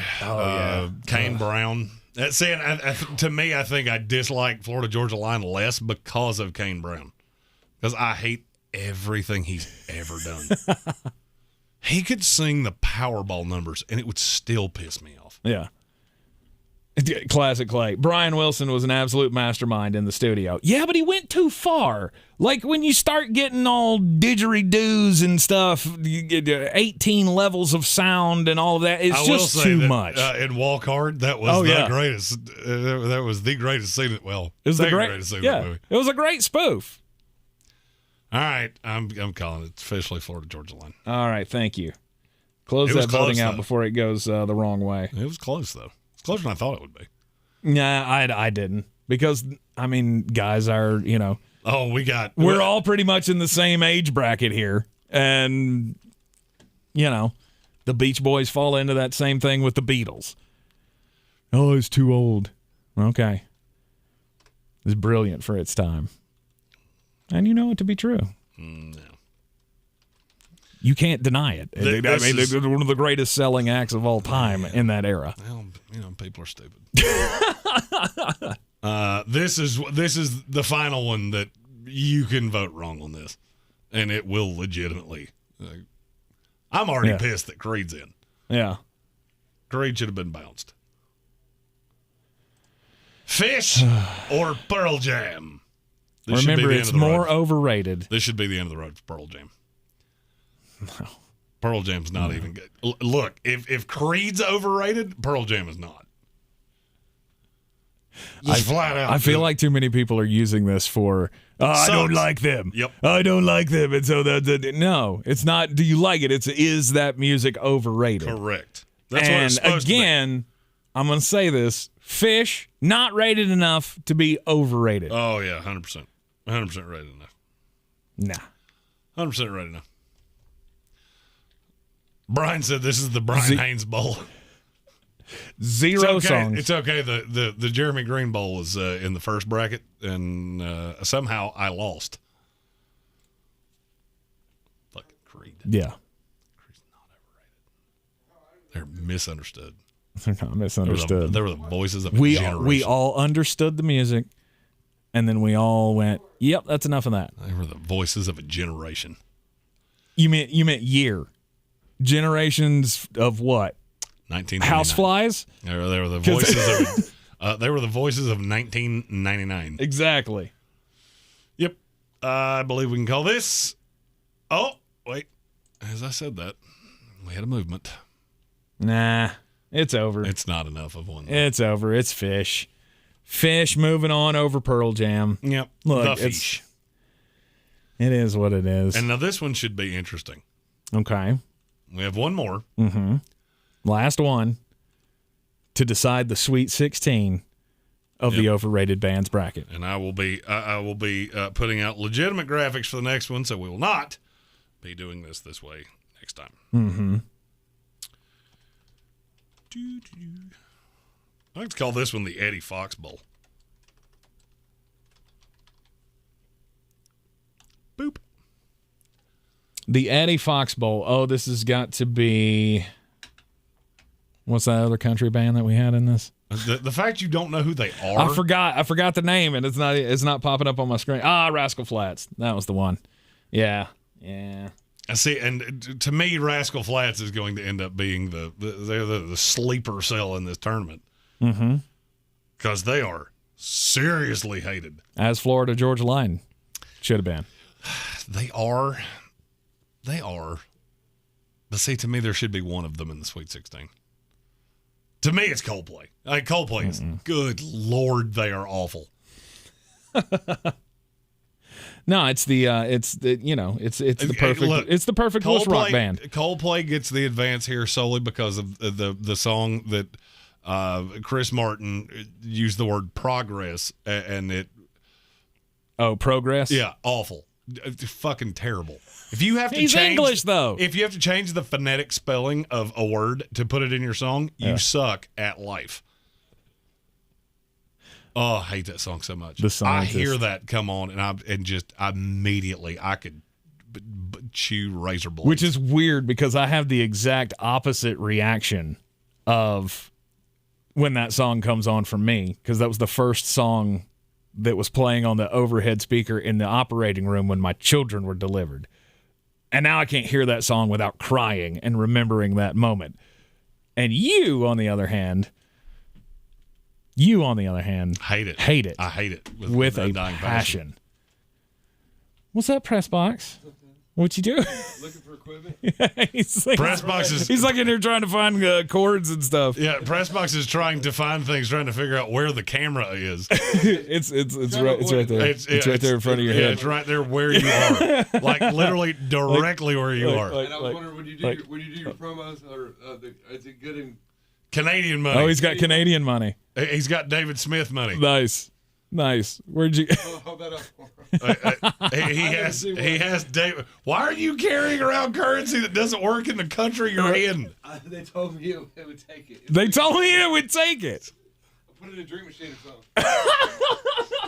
And just to be clear, that is not the guy from the draft. Just so we all know, it's a different person. Oh, I'm just carrying Canadian money. Just carrying around Canadian money. They said they take it. I've been putting in Pepsi machines all week. Just been waiting for it to give me a Pepsi. The exchange on that's like $22. Oh isn't God, it? we're at a stalemate.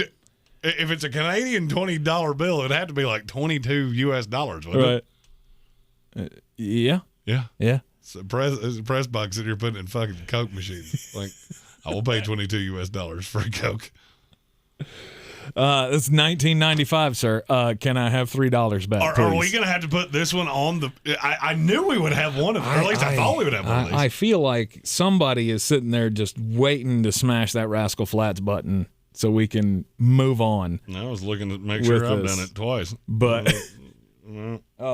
Jeremy's cheating. I haven't, but I've only done it once. Jeremy's cheating. I will not sway the vote. Yep. All right, I think this one's going to have to go up on the website. Okay. Or up on the Facebook. Okay, the only tie of the day, Coldplay and Rascal Flatts. We just can't decide which one sucks more. Again, this is supposed to be... I wish it had been Kiss and Bon Jovi, because that's the one that is the one where their promotional video survived the great destruction of 2021. Oh. Or 22. 22. It's 22. Good Lord. You're... All right, this one's officially, this one's going. Classic Clay says we should have got Seth to do the tiebreaker. I don't know that he could have been the tiebreaker here. I think 100% he'd go for Coldplay. I'd be willing to wager. I don't want to risk it, though. Hey, Seth, you still out there? No, I think he just went outside to smoke. Well, all right, it is what it is. It's going to the social media. Oh my gosh! All right, we'll put out the official Sweet 16 bracket. Will be out tomorrow. So we got 15 in. We got one left. Coldplay and Rascal Flatts. Mm-hmm. Hot. Ugh. Classic Clay says, I wore that CD out back in 2004 along with Kenny Chesney when the sun goes down. Oh, that one's awful, too. God, if we were doing most overrated singers, Kenny Chesney would have been a 1, 2, and 4 for me. Really? Ugh. Really? Ugh. God, I can't stand Kenny Chesney. No shoes, no shirt, no problems. They're all awful. He's like country Jimmy Buffett. No. It's just, good Lord, it's bad. No, you stop that. He is not country Jimmy Buffett. Jimmy Buffett is awesome. You know what he is? He is the country version of Bruce Springsteen. Yeah, we'll do that one. No, Jimmy Buffett is he's the what you want to call it? Smoking version of Bruce Springsteen. I was going to say, what kind of music you gonna call that there, Puddin'? Because I don't know that I've ever had anybody be able to quantify Jimmy Buffett into a category of music genre. Garbage. It's a garbage music. It's wonderful. It's awful. It's great beach music. All right, we have the Sweet 16, which means we can continue after the great devastation. That's right. The next one we'll go back. We will be back to normal voting, thanks to Jason Trump. So we'll put them back up on the website. The social medias. So, website will be part of that. Okay. It'll be tomorrow. I'm not gonna lie. I have a poker game tonight, so there's no shot of me getting this up tonight. Good for you. It will be tomorrow. All right. This is one of those weeks that SoCon and I'm very excited about it, but it is going to be a lot of very long days. Yes. Where yes, I do not see my house, so I need a good illegal cigar and a scotch. Wait, an illegal cigar? Yeah, shut your mouth. Okay. Don't ask fucking questions when you don't know the answers. Oh, okay. Have you ever smoked a cigar in your life? Are these Cubans? Or is that the what, illegal are you a kind? fucking cop? I'm just asking. I want to know what an illegal cigar is, because the kind of legal cigars that I know are blunts. That's what we call them. Nope. Actually, that's more legal than this. So, although I think I thought that stopped that. I was about to say, I think we did. We opened trade back up with Cuba. I know they're easier to get now than they used to be. They're way easier to get now. Yeah. Anyhow, so yes, I have had cigars before in my life. I'm not a huge fan. Did you puke? No. I'm shocked. No. Checked. I mean, come on. Who hasn't smoked Swisher Sweets before? If you can smoke that, then you can smoke anything. Ugh.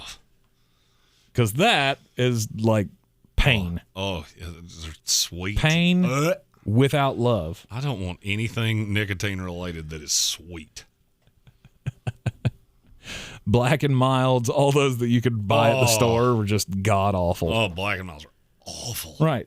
That's why I don't think anybody buys them to actually smoke them. They buy them to rip them open. Oh no, I can tell you two people that actually buy them to smoke them. Randy. That's one of them. Yeah, Randy Houston. He's a big cigar, Black and Mild Swisher Sweet smoker. Oh, I used to think that same thing. I find those little damn tips all over the ground outside, and it's like, well, like, come on, man, come on. All right. Anyway, that will do it for the. We're down to the Sweet 16 now. We are. Yeah. And it'll all be out tomorrow. We thank you for for assisting us with this. The only way we could figure out how to do this. The ramshackled way that we pulled this together, but we still did it. And straight up, we apologize until the parts for this computer come in. We're tying this together with bubble gum and shoestrings. Yeah. So it's the best I can do until Jason Trump will vouch. We have pushed this sumbitch to the lengths of what it will do. Yep.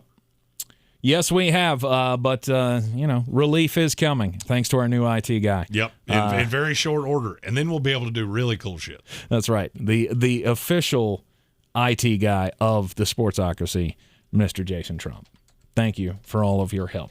Anyhow, we will be back with you tomorrow at 3 o'clock. Latest news and views from around the sports world. We will have another Top 13 Tuesday coming up in the happy hour tomorrow. We're doing safeties. Yep. All right, Top 13 safeties in the 2022 NFL Draft for our Top 13 Tuesday.